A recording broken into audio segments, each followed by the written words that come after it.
ഒരാഴ്ചയ്ക്കപ്പുറം രാജ്യതലസ്ഥാനം അവരുടെ ഭരണാധികാരികളെ തെരഞ്ഞെടുക്കാൻ പോവുകയാണ്. ചൂലും വെള്ളത്തൊപ്പിയുമായി സാധാരണക്കാരുടെ പാർട്ടി എന്ന് വിളിപ്പിച്ച് 1.5 പതിറ്റാണ്ട് നീണ്ട കോൺഗ്രസ് ഭരണം അവസാനിപ്പിച്ചാണ് 2013 ആം ആദ്മി പാർട്ടിയും അരവിന്ദ് കെജ്രിവാളും ദില്ലി പിടിച്ചത്. അഴിമതി തുടച്ചു നീക്കാൻ ആപ്പിന്റെ ചൂല് വേണമെന്ന് ജനത്തോട് പറഞ്ഞ പാർട്ടി 1 പതിറ്റാണ്ടിനിപ്പുറം വീണ്ടും ബൂത്തിലേക്ക് പോകുമ്പോൾ അഴിമതി കഥകളെ പ്രതിരോധിച്ചുകൊണ്ടിരിക്കുകയാണ്. മദ്യനയ അഴിമതിക്ക് മുൻപുള്ള കേജ്രിവാളിനെ പിന്നെ അതേ ഊർജ്ജത്തോടെ കണ്ടിട്ടേയില്ല, കേട്ടിട്ടേയില്ല. അഴിമതി കേസുകൾക്ക് പിന്നിൽ കേന്ദ്രത്തിന്റെ രാഷ്ട്രീയ വൈരമെന്ന് പറഞ്ഞ പ്രത്യാക്രമണം നടത്തുന്നുണ്ട് ആം ആദ്മി പാർട്ടി. 10 വർഷത്തെ ഭരണത്തിന് ശേഷവും വൻ വാഗ്ദാനങ്ങൾ നൽകേണ്ടി വരുന്നു കേജ്രിവാളിനും കൂട്ടർക്കും. 27 ആണ്ടുകൾക്ക് മുൻപ് സുഷമ സ്വരാജിലൂടെ അവസാനമായി അധികാരത്തിലെത്തിയതാണ് BJP. 3ാം തവണ രാജ്യം ഭരിച്ചിട്ടും മൂക്കിന് താഴെയുള്ള ദില്ലിയിലെ മുഖ്യമന്ത്രി കസേരയിലിരിക്കാൻ അവർക്കിപ്പോഴുമായിട്ടില്ല. അതിനിത്തവണ കൊടുക്കുന്നത് വൻ വാഗ്ദാനങ്ങളാണ്. ചോദ്യമിതാണ്, വിലപ്പോകുമോ വാഗ്ദാനങ്ങൾ? ചർച്ചയിൽ ആം ആദ്മി പാർട്ടിയിൽ നിന്നും അഡ്വക്കേറ്റ് വിനോദ് മാത്യു വിൽസൺ, ആം ആദ്മി പാർട്ടി സംസ്ഥാന പ്രസിഡന്റാണ്. Advocate P. കൃഷ്ണദാസ് BJPയിൽ നിന്നും, ഡോക്ടർ മോഹൻ വർഗീസ് രാഷ്ട്രീയ നിരീക്ഷകൻ, ശ്രീജിത്ത് പണിക്കർ രാഷ്ട്രീയ നിരീക്ഷകൻ എന്നിവരാണ്. ആദ്യം ആം ആദ്മി പാർട്ടി പ്രതിനിധിയിലേക്ക് പോവുകയാണ്. അഡ്വക്കേറ്റ് വിനോദ് മാത്യു വിൽസൺ, ഇന്ന് ആം ആദ്മി പാർട്ടിയുടെ പ്രകടന പത്രിക പുറത്തിറങ്ങിയ ദിവസമാണല്ലോ. വമ്പൻ വാഗ്ദാനങ്ങളാണ്. മുൻപ് 2 തെരഞ്ഞെടുപ്പിലും ഈ വാഗ്ദാനങ്ങൾ കേൾക്കുമ്പോൾ ജനങ്ങൾക്കൊരാവേശമുണ്ടായിരുന്നു. കേജ്രിവാൾ എന്ന മുഖ്യമന്ത്രി, ആദ്യം മുഖ്യമന്ത്രിയായിരുന്നെങ്കിലും 2ാമത്തെ തവണ കേജ്രിവാൾ എന്ന മുഖ്യമന്ത്രിയിൽ ഒരു വിശ്വാസം 2ാമത്തെ തവണയായപ്പോഴേക്കും ഉണ്ടായിരുന്നു. പക്ഷേ ഇപ്പോൾ തെരഞ്ഞെടുപ്പിൽ മത്സരിക്കുമ്പോൾ മുൻ മുഖ്യമന്ത്രിയാണ്, ജാമ്യത്തിലിറങ്ങിയ മുഖ്യമന്ത്രിയാണ്, ഭരണത്തിൽ ഇടപെടാൻ പറ്റാത്ത മുൻ മുഖ്യമന്ത്രിയാണ്. അപ്പോൾ ഇപ്പോഴത്തെ വാഗ്ദാനങ്ങളെ എത്രത്തോളം ഡൽഹി ജനതയ്ക്ക് വിശ്വസിക്കാനാകും? വിനോദ് മാത്യു. ആദ്യമേ തന്നെ സ്മൃതി, അങ്ങയുടെ വാക്കുകൾക്കുള്ള വിയോജിപ്പോടുകൂടി തുടങ്ങാനാണ് ഞാൻ ആഗ്രഹിക്കുന്നത്. അങ്ങ് പറഞ്ഞത് ഉഷാറായിട്ടുള്ള ഊർജ്ജസ്വലനായിട്ടുള്ള അരവിന്ദ് കെജ്രിവാളിനെ അഴിമതി കഥകൾക്ക് ശേഷം പിന്നീട് കണ്ടിട്ടേ ഇല്ല, കേട്ടിട്ടേ ഇല്ല എന്ന് പറയുന്നത് ശരിയല്ല. കാരണം ഞാൻ 2 ദിവസം മുമ്പ് ഡൽഹി റിപ്പോർട്ടർ ചാനലിൻ്റെ തന്നെ ഒരു മാധ്യമപ്രവർത്തകൻ റിപ്പോർട്ട് ചെയ്ത് ഞാൻ കണ്ടതാണ്. അരവിന്ദ് കെജ്രിവാൾ വരുന്നിടത്തേക്ക് വൻ ജനക്കൂട്ടമെന്നും അദ്ദേഹം എല്ലാ പൊതുയോഗങ്ങളും സംബന്ധിക്കുന്നുവെന്നും എല്ലാ ജനങ്ങളെയും നേരിട്ട് കാണുന്നുവെന്നും റിപ്പോർട്ടർ ചാനൽ തന്നെ റിപ്പോർട്ട് ചെയ്തിട്ടുള്ളതാണ്. അതുകൊണ്ട് ഞാൻ അതിൻ്റെ വിയോജിപ്പ് രേഖപ്പെടുത്തുകയാണ്.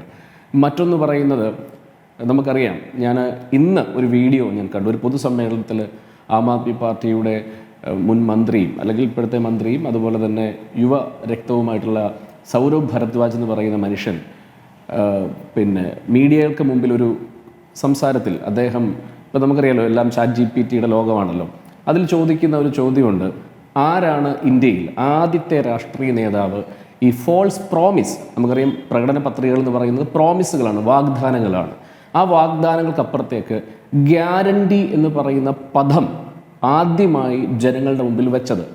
രണ്ടും വ്യത്യാസമുണ്ട്. നമുക്കറിയാം ഒരു BJP നേതാവ് തന്നെ പണ്ട് പറഞ്ഞതാണ്, ഈ ഇലക്ഷൻ മാനിഫെസ്റ്റോയിൽ പറയുന്ന പ്രകടന പത്രികയിൽ പറയുന്നതൊക്കെ നടപ്പിലാക്കാൻ വേണ്ടിയാണോ എന്നൊക്കെ പലരും സംസാരിച്ചു പോയിട്ടുണ്ട്. നമുക്കറിയാം കഴിഞ്ഞ കാലങ്ങളിൽ ഏത് രാഷ്ട്രീയ പാർട്ടിയുടെ പരിശോധിച്ചാലും അത് നടപ്പിലാക്കാൻ വേണ്ടിയുള്ളതല്ല എന്നും നമുക്കറിയാം. പക്ഷേ ആദ്യമായി ഇന്ത്യൻ ജനാധിപത്യ ചരിത്രത്തിൽ ഒരു വ്യക്തി ജനങ്ങൾക്ക് ഗ്യാരണ്ടി കൊടുത്ത മുഖ്യമന്ത്രി ആരാണെന്ന് ഇന്നത്തെ കാലത്ത് ChatGPTയോട് ചോദിച്ചാൽ പറയും അരവിന്ദ് കെജ്രിവാളാണ് എന്ന് പറയും. അതിനുശേഷമാണ് മോദിക്ക് ഗ്യാരണ്ടി എന്നൊക്കെ പറയുന്ന ടേം ഈ പറയുന്ന ഇന്ത്യൻ പൊളിറ്റിക്സിലേക്ക് നരേറ്റ് ചെയ്ത് കൊണ്ടുവന്നത്. പിന്നെ രണ്ടെന്ന് പറയുന്ന അദ്ദേഹം വമ്പൻ വാഗ്ദാനങ്ങൾ കൊടുത്തു. ഞാൻ ഇപ്പോഴും മനസ്സിലാക്കുന്നത്, ഡൽഹിയിൽ ഞാൻ കഴിഞ്ഞ ഒരു മാസത്തിന് മുമ്പ് 2-3 ദിവസം ഡൽഹിയിൽ സ്റ്റേ ചെയ്ത് അവിടുത്തെ കാര്യങ്ങളൊക്കെ മനസ്സിലാക്കിയ ഒരാളാണ്. അറിയാവുന്ന ഹിന്ദിയിലൊക്കെ സാധാരണ മനുഷ്യരോട് സംസാരിക്കുമ്പോൾ, അവിടെ ഓട്ടോറിക്ഷ ഓടിക്കുന്ന തൊഴിലാളികൾ, പൂ വെക്കുന്ന സ്ത്രീകൾ, അല്ലെങ്കിൽ സ്ട്രീറ്റിൽ ഫുഡ് വെക്കുന്ന മനുഷ്യർ, സൈക്കിൾ റിക്ഷ ചവിട്ടുന്ന സാധാരണക്കാരോട് ചോദിക്കുമ്പോൾ അവർക്ക് ഈ അഴിമതി കഥകൾ, BJP പോലും ഓൺ ചെയ്യാത്ത അഴിമതി കഥകളൊന്നും അവരെ ബാധിച്ചിട്ട് പോലുമില്ല. അവർ നോക്കുന്നത് കഴിഞ്ഞ കാലങ്ങളിൽ അവർക്ക് സ്ത്രീ സുരക്ഷയുമായി ബന്ധപ്പെട്ട സൗജന്യങ്ങൾ, അല്ലെങ്കിൽ മൊഹല്ല ക്ലിനിക്കിലൂടെ കൃത്യമായ രീതിയിലുള്ള ആരോഗ്യരംഗത്തെ വിപ്ലവകരമായിട്ടുള്ള മരുന്നുകളും ടെസ്റ്റുകളും ഫ്രീ കിട്ടുന്നു, റെയിൽവേയിൽ മെട്രോയിൽ ഫ്രീ കിട്ടുന്നു, ബസ് യാത്ര ഫ്രീ ആക്കുന്നു, അത്ഭുതകരമായ രീതിയിൽ മാറ്റങ്ങൾ വിദ്യാഭ്യാസ രംഗത്ത്. ഈ നമുക്കറിയാം അവിടുത്തെ കൊച്ചു പോഡ്കാസ്റ്റുകളൊക്കെ നമ്മൾ കാണുന്നുണ്ട്. ഒരുപക്ഷെ കേരളത്തിലെ മാധ്യമങ്ങൾ അതൊന്നും കൂടുതൽ റിപ്പോർട്ട് ചെയ്യുന്നില്ല. അതിൽ പരിഭവം നിർത്തിക്കൊണ്ട് തന്നെ പറയട്ടെ, പോഡ്കാസ്റ്റുകൾ നമ്മൾ കാണുമ്പോൾ ഇന്നലെ ഞാൻ കണ്ടതാണ്, ഡൽഹിയിലെ ചില മാധ്യമപ്രവർത്തകർ ഒരുമിച്ചിരുന്ന ഡിസ്കഷനിൽ പറയുന്നത്, ഇവിടെ ആം ആദ്മിയെ പറ്റി, അരവിന്ദ് കെജ്രിവാളിനെ പറ്റി ഫ്രീ കൊടുക്കുന്ന രാഷ്ട്രീയം, ഫ്രീ ബി രാഷ്ട്രീയത്തെ പറ്റിയാണ് പക്ഷേ ഒരു മാധ്യമ പ്രവർത്തകൻ വീഡിയോ എൻ്റെ കയ്യിലുണ്ട്, ഞാൻ അങ്ങേക്ക് അയച്ചു തരികയോ കാണിക്കുകയോ ചെയ്യാം. അതിൽ പറയുന്നത് ഗല്ലികളിൽ ജനങ്ങൾ സംസാരിക്കുന്ന ഫ്രീയെ പറ്റിയല്ല, അവിടെ സംസാരിക്കുന്നത് അവരുടെ ആരോഗ്യരംഗത്തുണ്ടായ വിപ്ലവകരമായ മാറ്റത്തെ പറ്റിയാണ്. അവിടുത്തെ PTA മീറ്റിങ്ങുകൾ റെഗുലറായി നടക്കുന്ന മാറ്റങ്ങളെ പറ്റിയാണ്. സ്കൂളുകൾ, കെട്ടിടങ്ങൾ, വിപ്ലവകരമായ മാറ്റത്തെ പറ്റിയാണ്. സാധാരണ മനുഷ്യർ അസാധാരണമായ രീതിയിൽ ജീവിക്കുന്ന സാഹചര്യത്തെ പറ്റിയാണ്. അതുകൊണ്ട് ഒരു കാര്യം വളരെ വ്യക്തമാണ്, അവിടെ യാതൊരു പ്രതിസന്ധിയുമില്ല. ഞാൻ ഈ ചർച്ചയുമായി ബന്ധപ്പെട്ട് ആം ആദ്മി പാർട്ടിയുടെ പ്രതിനിധി നിലയിൽ ഈ ഇലക്ഷനുമായി ബന്ധപ്പെട്ട് ഞാൻ ഓൺ ചെയ്യുന്ന ആദ്യത്തെ സ്റ്റേറ്റ്മെൻറ്റ് ഇതാണ്. ഫെബ്രുവരി മാസം 8-ാം തീയതി ഇലക്ഷൻ റിസൾട്ട് വരുമ്പോൾ നമ്മൾ അതിനു മുമ്പ് എത്ര വാഗ്ദാനങ്ങളും അല്ലെങ്കിൽ എത്ര വാഗ്വാദങ്ങളും നടത്തിയിട്ടും കാര്യമില്ല എന്ന് എനിക്കറിയാം. ജനാധിപത്യ പ്രക്രിയയിൽ ജനങ്ങൾ വോട്ട് ചെയ്യണം. പക്ഷേ തികഞ്ഞ ആത്മവിശ്വാസത്തോട് പറയട്ടെ, ഡൽഹിയിൽ ഇന്ത്യക്ക് വീണ്ടും ചരിത്രം രചിക്കുന്ന വിജയം ശരി. ആം ആദ്മി പാർട്ടിയുമായി ബന്ധപ്പെട്ട് ഭരണത്തിൽ നടത്തിയ ഇടപെടലുകൾ പ്രശംസനീയം തന്നെയാണ്, അക്കാര്യത്തിൽ തർക്കമൊന്നുമില്ല. പക്ഷേ ശ്രീ വിനോദ് മാത്യു വിൽസൺ, കേജ്രിവാൾ മുഖ്യമന്ത്രിയായിരുന്ന കാലവും ഇപ്പോൾ മുഖ്യമന്ത്രി സ്ഥാനത്ത് നിന്നും മാറ്റി നിർത്തപ്പെട്ട കേജ്രിവാളും തമ്മിൽ വ്യത്യാസമുണ്ടല്ലോ. അതാണ് അദ്ദേഹത്തിൻ്റെ പുതിയ ആത്മവിശ്വാസക്കുറവിനെ കുറിച്ച് ഞാൻ പറഞ്ഞത്. അദ്ദേഹത്തിൻ്റെ പ്രസംഗത്തിൽ തന്നെ പറയുന്നു, ആം ആദ്മി പാർട്ടി ജയിച്ചാൽ മനീഷ് സിസോദിയ ഉപമുഖ്യമന്ത്രിയാകും, ഒപ്പം നിങ്ങളെല്ലാവരും ഉപമുഖ്യമന്ത്രിമാരാകും എന്ന് പറയുന്നു. അപ്പോൾ ആരാണ് മുഖ്യമന്ത്രി എന്ന ചോദ്യത്തിന് ഉത്തരം പറയാൻ പറ്റാതെയാണ് ഈ തെരഞ്ഞെടുപ്പ് പ്രചാരണം നടക്കുന്നത്. അങ്ങനെയല്ല, ഒരിക്കലുമല്ല. നമുക്കറിയാം അതിഷി എങ്ങനെയാണ് മുഖ്യമന്ത്രിയായത്. BJP എന്ന് പറയുന്ന രാജ്യദ്രോഹം ചെയ്യുന്ന പാർട്ടി, ഞാനത് ഓൺ ചെയ്യുകയാണ്, അങ്ങനെ ഒരു പാർട്ടി ഈ കഴിഞ്ഞ കാലത്തിലാണ് ഇത്രമാത്രം വേട്ടയാടിയ ഒരു പാർട്ടി, ഒരു കൊച്ചു പാർട്ടിയല്ലേ ഞങ്ങളുടേത്. 12 വർഷം ജനിച്ചു വീണ് പിറന്നു വീണിട്ട് 12 വർഷം മാത്രം പ്രായമുള്ള പാർട്ടിയുടെ 5 നേതാക്കന്മാരെ ഒരേ സമയം ജയിലിടാൻ വേണ്ടി പണിപ്പതുപ്പെട്ട പാർട്ടിയല്ലേ BJPയുടേത്. അവിടെ നിന്ന് ഇറങ്ങി വന്നു. അരവിന്ദ് കെജ്രിവാൾ എന്താ ചെയ്തത്? നമ്മൾ ചർച്ച ചെയ്തിട്ടുള്ളതാണ്. അരവിന്ദ് കെജ്രിവാൾ എന്താ ചെയ്തത്? ഡൽഹി അവിടെ ജയിലിൽ പോയി കിടന്നപ്പോൾ BJP രാജിവെക്കണമെന്ന് ആവശ്യപ്പെട്ടാൽ അത് ചെയ്യാൻ ഞങ്ങളെ കൊണ്ട് കഴിയില്ല, ഞങ്ങൾ ചെയ്യത്തുമില്ല. പക്ഷേ ഞങ്ങൾ രാജിവെച്ചു. എങ്ങനെ രാജിവെച്ച്? ഇന്ത്യൻ ജനാധിപത്യത്തിൽ ഒരു മുഖ്യമന്ത്രി ആയിരിക്കുന്ന മനുഷ്യൻ ജനങ്ങളോട് പറഞ്ഞു, ഞാൻ രാജിവെക്കുന്നു, എന്നെ അഴിമതിക്കാരനായി, എന്നെ ദുർനടപ്പുകാരനായി, എന്നെ രാജ്യദ്രോഹിയെ ചിത്രീകരിക്കുന്നു, ഞാൻ നിങ്ങൾക്കിടയിലേക്ക് വരുന്നു, നിങ്ങൾക്ക് വോട്ട് ചെയ്ത് ജയിപ്പിച്ചാൽ മാത്രമേ ഞാൻ തിരിച്ചു വരുന്നു പറയാൻ ആർജവമുള്ള ഏത് രാഷ്ട്രീയ നേതാവും ഇന്ത്യയിലുണ്ട്. ഒന്നാമത്തെ വിഷയം. പിന്നീട് എന്താ ചെയ്യുക? അതിഷിയെ മുഖ്യമന്ത്രിയാക്കി. പാർട്ടി പിളർന്നില്ലല്ലോ. നമുക്കറിയാം, മാധ്യമങ്ങളൊക്കെ വലിയ രീതിയിൽ കെങ്കേമമായിട്ട് ആഘോഷിച്ചു. സുനിത കേജ്രിവാളിനെ മുഖ്യമന്ത്രിയാക്കി, പാർട്ടി പിളരും. നടന്നില്ലല്ലോ. അതിനോട് കേജ്രിവാൾ തന്നെ പറയുന്നുണ്ട്, സുനിത എന്ന് പറയുന്ന രാഷ്ട്രീയമായ പരിജ്ഞാനമുള്ള വ്യക്തിയല്ല എന്ന് പിന്നീട് കേജ്രിവാൾ തന്നെ പറഞ്ഞല്ലോ. അതിഷി മുഖ്യമന്ത്രിയായിരിക്കും. എനിക്ക് ഇപ്പോഴും ഓർമ്മയുടെ സ്മൃതി, അതിഷി മുഖ്യമന്ത്രി സ്ഥാനം ഏറ്റെടുക്കുന്ന സമയം, തൊട്ടടുത്ത് അദ്ദേഹം മുഖ്യമന്ത്രി കസേരയിൽ ഇരിക്കുന്ന സമയം കേജ്രിവാളിന്റെ കസേര ഒഴിച്ചിട്ട് മാറിയാണ് ഇരുന്നത്. ഒരു അവ്യക്തതയുമില്ല. ഇലക്ഷൻ പ്രചരണം കഴിഞ്ഞ് അധികാരത്തിൽ വരുമ്പോൾ അരവിന്ദ് കേജ്രിവാൾ തന്നെയായിരിക്കും മുഖ്യമന്ത്രി. സഞ്ജയ് സിംഗ് പറഞ്ഞു കഴിഞ്ഞു, അതിഷി പറഞ്ഞു കഴിഞ്ഞു, മനീഷ് സിസോദിയ പറഞ്ഞു കഴിഞ്ഞു. ക്യാമ്പിൽ ഒരു പൊട്ടിത്തെറിയുമില്ല, ഒരു തരത്തിലുള്ള അവ്യക്തതയുമില്ല. അരവിന്ദ് കേജ്രിവാൾ ജയിക്കും, അരവിന്ദ് കേജ്രിവാൾ ഡൽഹിയെ സംരക്ഷിക്കും, അരവിന്ദ് കേജ്രിവാൾ ഡൽഹിയെ മുമ്പോട്ട് നയിക്കും. അത്ഭുതകരമായ രാഷ്ട്രീയ പ്രവർത്തനത്തിലൂടെ ഇന്ത്യൻ ജനാധിപത്യ രാഷ്ട്രീയ ചരിത്രത്തിന് ഒരു മുതൽക്കൂട്ടാവുന്ന ഇലക്ഷൻ റിസൾട്ട് ആയിരിക്കും വരിക എന്നുള്ളതിൽ ഞങ്ങൾക്ക് യാതൊരു തർക്കവുമില്ല. പിന്നെ അദ്ദേഹത്തിന്റെ സ്വാഭാവികമായ ബോഡി ലാംഗ്വേജ്, അദ്ദേഹം ഇപ്പോൾ മുഖ്യമന്ത്രിയല്ല, ജനങ്ങൾക്കിടയിൽ നിൽക്കുന്ന മനുഷ്യനാണ്. സ്വാഭാവികമായും മാധ്യമങ്ങളുടെ ശ്രദ്ധയിൽ അദ്ദേഹം ഇല്ല എന്നുള്ളത് സത്യസന്ധമായ വസ്തുതയാണ്. അദ്ദേഹം ജനങ്ങൾക്കിടയിലാണ്, ഗല്ലികളിലാണ്, മീറ്റിങ്ങുകളിലാണ്. അദ്ദേഹത്തിന്റെ പ്രവർത്തനം വളരെ സുതാര്യമായി, സത്യസന്ധമായി, വളരെ വേഗത്തിൽ പോകുന്നുണ്ട്. അത് അവിടുത്തെ ജനങ്ങൾക്കറിയാം. അതുകൊണ്ട് നമുക്ക് ഈ വിഷയത്തിൽ വലിയ വാഗ്വാദങ്ങൾക്ക് കാര്യമില്ല എന്ന് വിശ്വസിക്കുന്നു. ഫെബ്രുവരി മാസം 8-ാം തീയതി റിസൾട്ട് വരുമ്പോൾ നമുക്ക് ഇതേ ഫ്ലോറിൽ വീണ്ടും ഇരിക്കാം. അതിൽ സന്തോഷത്തിന്റെ പുഞ്ചിരി മാത്രമേ എനിക്ക് ഉണ്ടാവുന്നുള്ള ആത്മവിശ്വാസം തന്നെ എനിക്കുണ്ട്. ശരി. അഡ്വക്കേറ്റ് പി കൃഷ്ണദാസ്, ഇത്തവണ BJPയുടെ ആത്മവിശ്വാസം എന്താണ്? മദ്യനയ അഴിമതി കേസിൽ അഴിക്കുള്ളിലാക്കിയ കേജ്രിവാൾ പ്രചാരണത്തിനെത്തുമ്പോൾ പഴയതുപോലെ ഏസില്ല തെരഞ്ഞെടുപ്പ് പ്രചാരണം എന്നതാണോ BJPയുടെ ആത്മവിശ്വാസം? അങ്ങനെയെങ്കിൽ ഡൽഹിയിൽ നിങ്ങൾക്ക് ചൂണ്ടിക്കാണിക്കാവുന്ന പ്രധാനപ്പെട്ട നേതാക്കൾ അല്ലെങ്കിൽ കേജ്രിവാളിനോട് നേർക്കുനിന്ന് പോരാടാവുന്ന നേതാക്കളുടെ പേരുകൾ ചൂണ്ടിക്കാണിക്കാനുണ്ടോ? അവിടെ യോഗി ആദിത്യനാഥാണ് പ്രചാരണത്തിന് എത്തുന്നത്.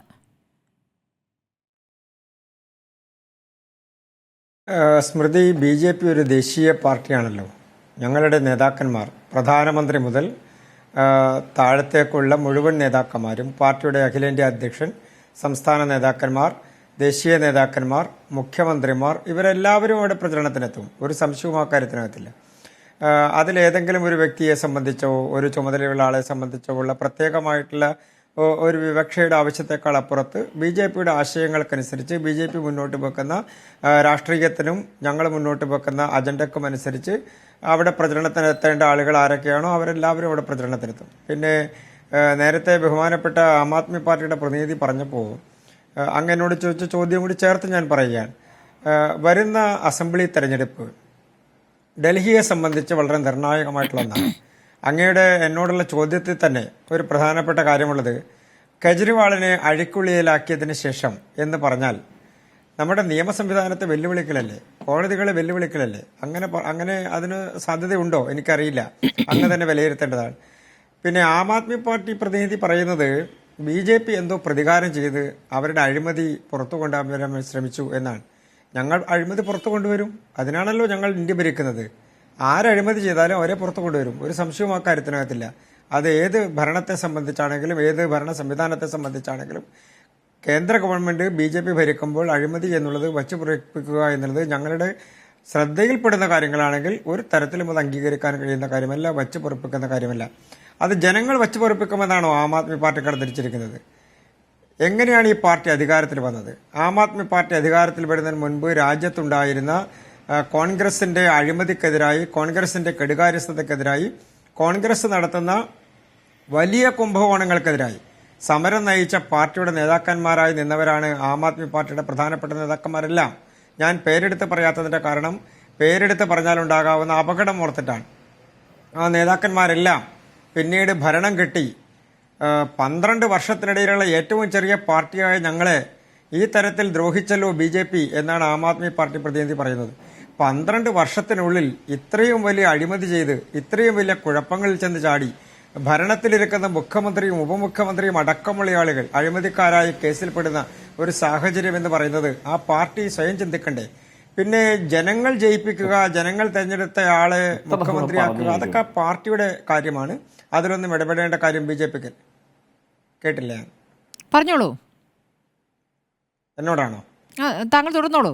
അല്ല, എന്നോടാണോ എന്തെങ്കിലും ചോദിച്ചത്? ഓക്കെ. അപ്പൊ BJPയെ സംബന്ധിച്ച് ഒരു സംശയവും ഞങ്ങൾക്ക് ആ കാര്യത്തിലില്ല. ജനങ്ങൾ അഴിമതി കാണിക്കുന്ന ആളുകളെ പുറത്താക്കും. അതിപ്പോ BJP ഗവൺമെന്റ് കാണിച്ചാലും പുറത്താക്കുമെന്നേ.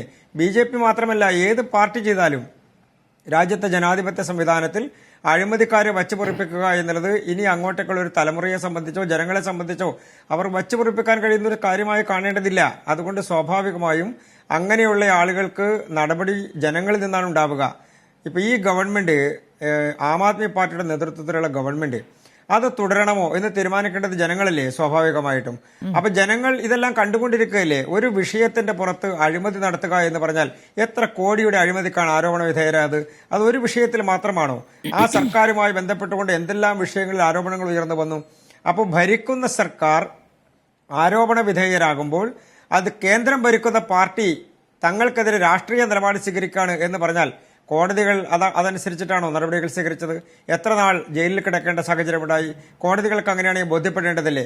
അപ്പൊ തെളിവുകളുടെ അടിസ്ഥാനത്തിൽ, സാഹചര്യങ്ങളുടെ അടിസ്ഥാനത്തിൽ കേസുകൾ എടുത്ത് മുന്നോട്ട് പോകുന്ന അന്വേഷണ ഏജൻസികൾക്കെതിരെ രാഷ്ട്രീയപര ആരോപണങ്ങൾ ഉന്നയിക്കാം, അതിൽ തെറ്റൊന്നുമില്ല. ജനങ്ങളെ ബോധ്യപ്പെടുത്തുക എന്നതൊരു പ്രധാനപ്പെട്ട കാര്യമാണ്. അപ്പൊ അഴിമതിക്കാരായിട്ടുള്ള ആളുകളെ എക്കാലത്തും നിഷ്കാസനം ചെയ്യുന്ന ഒരു സാഹചര്യം ഭരണത്തിൽ ഉണ്ടായിട്ടുണ്ട്. അത് ഡൽഹിയിൽ ഈ തവണ ഉണ്ടാകുമെന്നുള്ള കാര്യത്തിൽ ഒരു സംശയവുമില്ല. ഡോക്ടർ മോഹൻ വർഗീസ്, അഴിമതിക്കാരെ അകത്താക്കുക, അതിൽ BJPക്കാരാണെങ്കിലും BJPക്കാരായാലും അഴിമതിക്കാരെ അകത്താക്കും, അങ്ങനെ ഒരു ഉദാഹരണം ഈ ഘട്ടത്തിൽ എവിടെയെങ്കിലും ഒരു പേരായിട്ട് ചൂണ്ടിക്കാണിക്കാൻ ഏതെങ്കിലും സംസ്ഥാനങ്ങളിൽ നിന്ന് നമുക്ക് മുന്നിലുണ്ടോ എന്നൊരു സംശയമുണ്ട്. ഇനി അവിടെ ഈ മദ്യനയ അഴിമതി കേസ് വരുന്നു, ഭരിക്കാനാവാത്ത വിധത്തിൽ ലഫ്റ്റനന്റ് കേണൽ ഭരണത്തിൽ ഇടപെടുന്നു. ഇതിനിടയ്ക്ക് തന്നെയാണ് സൗജന്യങ്ങൾ പറഞ്ഞ ഉറപ്പുകൾ, അത് ഈ മൊഹല്ലകളായാലും ഈ ആശുപത്രി സൗകര്യങ്ങളാണ്, സൗജന്യ ചികിത്സയാണ് ഏറ്റവും പ്രധാനപ്പെട്ട നടപ്പാക്കിയതിൽ ആളുകളെ സ്വാധീനിച്ചിരിക്കുന്ന ഏറ്റവും പ്രധാനപ്പെട്ട കാര്യം. അത് വലിയ രീതിയിൽ തന്നെ ജനങ്ങൾ ചെന്നെത്തിയിട്ടുണ്ട്. അത് വോട്ടായി മാറും എന്നാണ് ആം ആദ്മി പാർട്ടി ഇപ്പോഴും വിശ്വസിക്കുന്നത്. പക്ഷേ കഴിഞ്ഞ 2 തെരഞ്ഞെടുപ്പുകളിൽ നിന്നും വ്യത്യസ്തമായൊരു സാഹചര്യം നിലവിലില്ലേ? ഈ തെരഞ്ഞെടുപ്പിൽ ഇന്ത്യ മുന്നണിയിൽ നിന്നുള്ള പാർട്ടികളുടെ നിലപാടുകൾ അത് ഭിന്നിച്ചിരിക്കുന്നു. ഇവിടെ കോൺഗ്രസും ആം ആദ്മി പാർട്ടിയും തമ്മിൽ മത്സരിക്കുമ്പോൾ മറ്റ് ചില പാർട്ടികൾ കൂടി, അത് മുന്നണിയിലെ ചില സമാജ്വാദി പാർട്ടി ആയാലും തൃണമൂൽ കോൺഗ്രസ് ആയാലും ആം ആദ്മി പാർട്ടിക്ക് പിന്തുണ നൽകുന്നുണ്ട്. അപ്പോൾ വിഭജിച്ച ഇന്ത്യ മുന്നണി, അതായത് ഒരു ഉദ്ദേശ ലക്ഷ്യങ്ങളില്ലാത്തൊരു മുന്നണിയാണോ എന്ന വിഷയമൊക്കെ തന്നെയും ഈ തെരഞ്ഞെടുപ്പ് പ്രചാരണത്തിൽ സ്വാഭാവികമായും BJP ഉന്നയിക്കുന്നുണ്ട്. അപ്പോൾ അങ്ങനെ ആളുകളെ കൺഫ്യൂസ്ഡ് ആക്കാൻ ഈ തെരഞ്ഞെടുപ്പിൽ BJPക്ക് കുറച്ചുകൂടി സാധിക്കില്ലേ? എനിക്ക് തോന്നുന്നില്ല ശ്രീമതി സ്മൃതി. ഡൽഹി വളരെ പ്രബുദ്ധരായ വോട്ടർമാരുള്ള നഗരമാണ്. ഒരുപക്ഷെ ഇന്ത്യയുടെ ഒരു മെൽറ്റിംഗ് പോട്ട് കൾച്ചർ എന്ന് പറയാവുന്ന അപൂർവം ഇടങ്ങളിലൊന്നാണ് ഡൽഹി. എല്ലാ പ്രദേശത്തു നിന്നും കടന്നു വരുന്ന മലയാളികളുണ്ട്, തമിഴരുണ്ട്, തെലുങ്ക് ഭാഷയുണ്ട്, ഹിന്ദിക്കാരുണ്ട്, എല്ലാവരും ഉണ്ട്. അപ്പോൾ ആ ഒരു കൾച്ചറിൽ നിന്നുകൊണ്ട് കൃത്യമായി രാഷ്ട്രീയത്തെ കാണാൻ കഴിയുന്ന ഒരു സംവിധായകരുടെ കൂട്ടമാണ് ഡൽഹിയിലുള്ളത്. അതുകൊണ്ടാണ് ലോക്സഭാ തിരഞ്ഞെടുപ്പിലെ ഒരു വിധിയും തൊട്ടു പിന്നാലെ നടക്കുന്ന നിയമസഭാ തിരഞ്ഞെടുപ്പിൽ മറ്റൊരു വിധിയും കഴിഞ്ഞ 2 പതിറ്റാണ്ടായി ഏതാണ്ട് അങ്ങനെയാണ് നടക്കുന്നത്. അതുകൊണ്ട് ഡൽഹിയുടെ സംവിധായകർ ടോട്ടലി കൺഫ്യൂസ്ഡ് ആകും എന്ന ഒരു പ്രമൈസിനോട് പൂർണ്ണമായി യോജിക്കാനാവില്ല. അവർ നോക്കി നിൽക്കുകയാണ്. യഥാർത്ഥത്തിൽ ഏത് കാലാവസ്ഥയിലും BJPക്ക് ഡൽഹിയിൽ ഒരു 30 മുതൽ 35% വരെ വോട്ടുണ്ട്. പക്ഷേ ജയിക്കാനത് പര്യാപ്തമാകുന്നില്ല. നിയമസഭാ തെരഞ്ഞെടുപ്പിൽ കൺസിസ്റ്റൻ്റായി 2015-ലും 2020-ലും ആം ആദ്മി പാർട്ടിയുടെ വോട്ട് ഷെയർ 50% മേലെയാണ്. 53, 54, 56%ഒക്കെയാണ്. കോൺഗ്രസിൻ്റെ കാര്യമാണ് വളരെ പരിതാപകരമായി മാറിയത്. കഴിഞ്ഞ നിയമസഭാ തെരഞ്ഞെടുപ്പിൽ കേവലം 4% വോട്ട് ഷെയറിലേക്ക് കോൺഗ്രസ് കൂപ്പുകുത്തി. അപ്പോൾ ഏതാണ്ട് ഒരു direct fight between Bharatiya Janata party and Aam Aadmi party എന്ന നിലയിലാണ് അവിടെ സംഭവിച്ചത് കഴിഞ്ഞ നിയമസഭാ തെരഞ്ഞെടുപ്പിൽ. എന്നാൽ ഇപ്പോഴെടുക്കുന്ന ബെഞ്ച് മാർക്ക് ലോക്സഭാ തെരഞ്ഞെടുപ്പാണെങ്കിൽ കേജ്രിവാളിനെതിരെ ഉയർന്ന, പ്രത്യേകിച്ച് കേജ്രിവാളിനോടൊപ്പം ഉണ്ടായിരുന്ന 5 മന്ത്രിമാർക്കുൾപ്പെടെ എതിരെ ഉണ്ടായ അഴിമതി ആരോപണങ്ങൾ, പ്രത്യേകിച്ച് ഡൽഹി മദ്യ നയക്കേസിൽ ഉയർന്നു വന്ന ആരോപണങ്ങൾ, ആ ആരോപണങ്ങളുടെ അടിസ്ഥാനത്തിലാണോ ഇവിടെ BJPക്ക് 7 സീറ്റും ലഭിച്ചത്? ഇന്ത്യ മുന്നണി ഒരുമിച്ച് മത്സരിച്ചു എന്നോർക്കണം. കോൺഗ്രസിന് 3 സീറ്റും ആം ആദ്മി പാർട്ടിക്ക് 4 സീറ്റും എന്ന നിലയിൽ ഒരു പെർഫെക്റ്റ് സീറ്റ് ഷെയറിംഗ് അഗ്രിമെൻറ്റിൻ്റെ അടിസ്ഥാനത്തിൽ മത്സരിച്ചപ്പോൾ പോലും ഭാരതീയ ജനതാ പാർട്ടിക്ക് 50%-ലധികം വോട്ടോടുകൂടി ലോക്സഭാ തെരഞ്ഞെടുപ്പിൽ ജയിച്ചു വന്നപ്പോൾ പൊതുവെ ഉണ്ടാകുന്ന ഒരു വികാരമെന്ന് പറയുന്നത് ഇതാ കേജ്രിവാളിൻ്റെ കാലം അവസാനിച്ചിരിക്കുന്നു. തോന്നാം, അങ്ങനെ തോന്നാം. പക്ഷേ ഇതിന് മുൻപുള്ള ലോക്സഭാ തെരഞ്ഞെടുപ്പിലും ഇത് തന്നെയായിരുന്നു വിധി. അതിന് തൊട്ട് ശേഷം വന്ന നിയമസഭാ തെരഞ്ഞെടുപ്പിൽ കേജ്രിവാൾ 70-ൽ 62 സീറ്റോടുകൂടി തിരിച്ചധികാരത്തിൽ വരികയാണ്. 67 സീറ്റാണ് ആദ്യം ഉണ്ടായിരുന്നത്, അതിൽ നിന്ന് കുറഞ്ഞ 62 സീറ്റ്. അതും ഗംഭീര ഭൂരിപക്ഷം തന്നെയാണ്.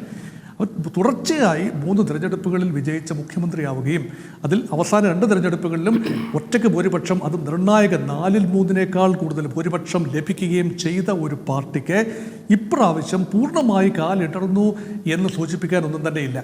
ഇവിടെ ലോക്സഭാ തെരഞ്ഞെടുപ്പിൻ്റെ ഫലമാണ് അടിസ്ഥാനമെങ്കിൽ അത് കഴിഞ്ഞ ലോക്സഭാ തെരഞ്ഞെടുപ്പിലും ഇത് തന്നെയായിരുന്നു. 7 സീറ്റും BJP കൊണ്ടുപോവുകയാണ് ചെയ്തത്.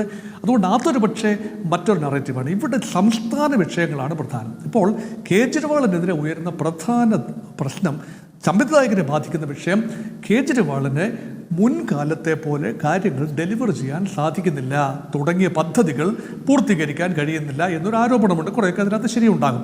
എന്നാൽ യഥാർത്ഥത്തിൽ അഴിമതിയേക്കാൾ മുന്തിയ വിഷയമായി വരുന്നത് ഒരുപക്ഷെ കേജ്രിവാളിന് മുന്നോട്ടുള്ള പോക്ക് ബുദ്ധിമുട്ടാകുമോ, കേസുകളൊക്കെ പെട്ടുവന്നാൽ എങ്ങനെയാണ് ഭരണസ്ഥിരത ഉണ്ടാവുക, ഈ ഒരു ആശങ്കയുണ്ട്. കേജ്രിവാൾ തന്നെ മുഖ്യമന്ത്രിയാകുമെന്ന് ആം ആദ്മി പാർട്ടി ഉറപ്പിച്ചു പറയുമ്പോഴും മാറി നിന്ന് കാണുന്ന പല ആളുകളും അതിനെക്കുറിച്ച് വ്യക്തമായ ഉറപ്പ് പറയാൻ കഴിയുന്നില്ല.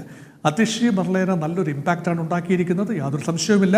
ഒരു കറകളഞ്ഞ വ്യക്തിത്വമാണ്. ആരോപണങ്ങൾ മറ്റ് പല നേതാക്കൾക്കെതിരെയും ആരോപണങ്ങളുടെ പെരുമഴ ഉണ്ടായപ്പോഴും അതിഷിക്ക് നേരെ കാര്യമായ ആരോപണങ്ങൾ ഉണ്ടായിട്ടില്ല എന്നതും ശ്രദ്ധേയമായൊരു കാര്യമാണ്. ഇനി നോക്കൂ, ആം ആദ്മി പാർട്ടിയുടെ കോർ വോട്ട് ബാങ്ക് എന്ന് പറയുന്നത് യഥാർത്ഥത്തിൽ അടിസ്ഥാന വിഭാഗങ്ങളാണ്, പ്രത്യേകിച്ച് സ്ലം ഡ്വല്ലേഴ്സ്. അത് വലിയ നമ്പറിലാണ് അവരെത്തി വോട്ട് ചെയ്യുന്നത്. അതുപോലെ മധ്യവർഗം എന്ന് പറയുന്നത് ഒരു പല ഭാഗത്തു നിന്നും വന്ന് ജാതിയോ മതമോ വംശമോ വർണ്ണമോ ഒന്നും തന്നെ നോക്കാതെ സാമ്പത്തികമായി കഷ്ടപ്പെട്ട് ജീവിക്കുന്ന, തുച്ഛമായ വരുമാനത്തിൽ ജീവിക്കുന്ന ഒരു മധ്യവർഗം, ഇടത്തരക്കാർ, ഇങ്ങനെയുള്ള വിഭാഗങ്ങളാണ്.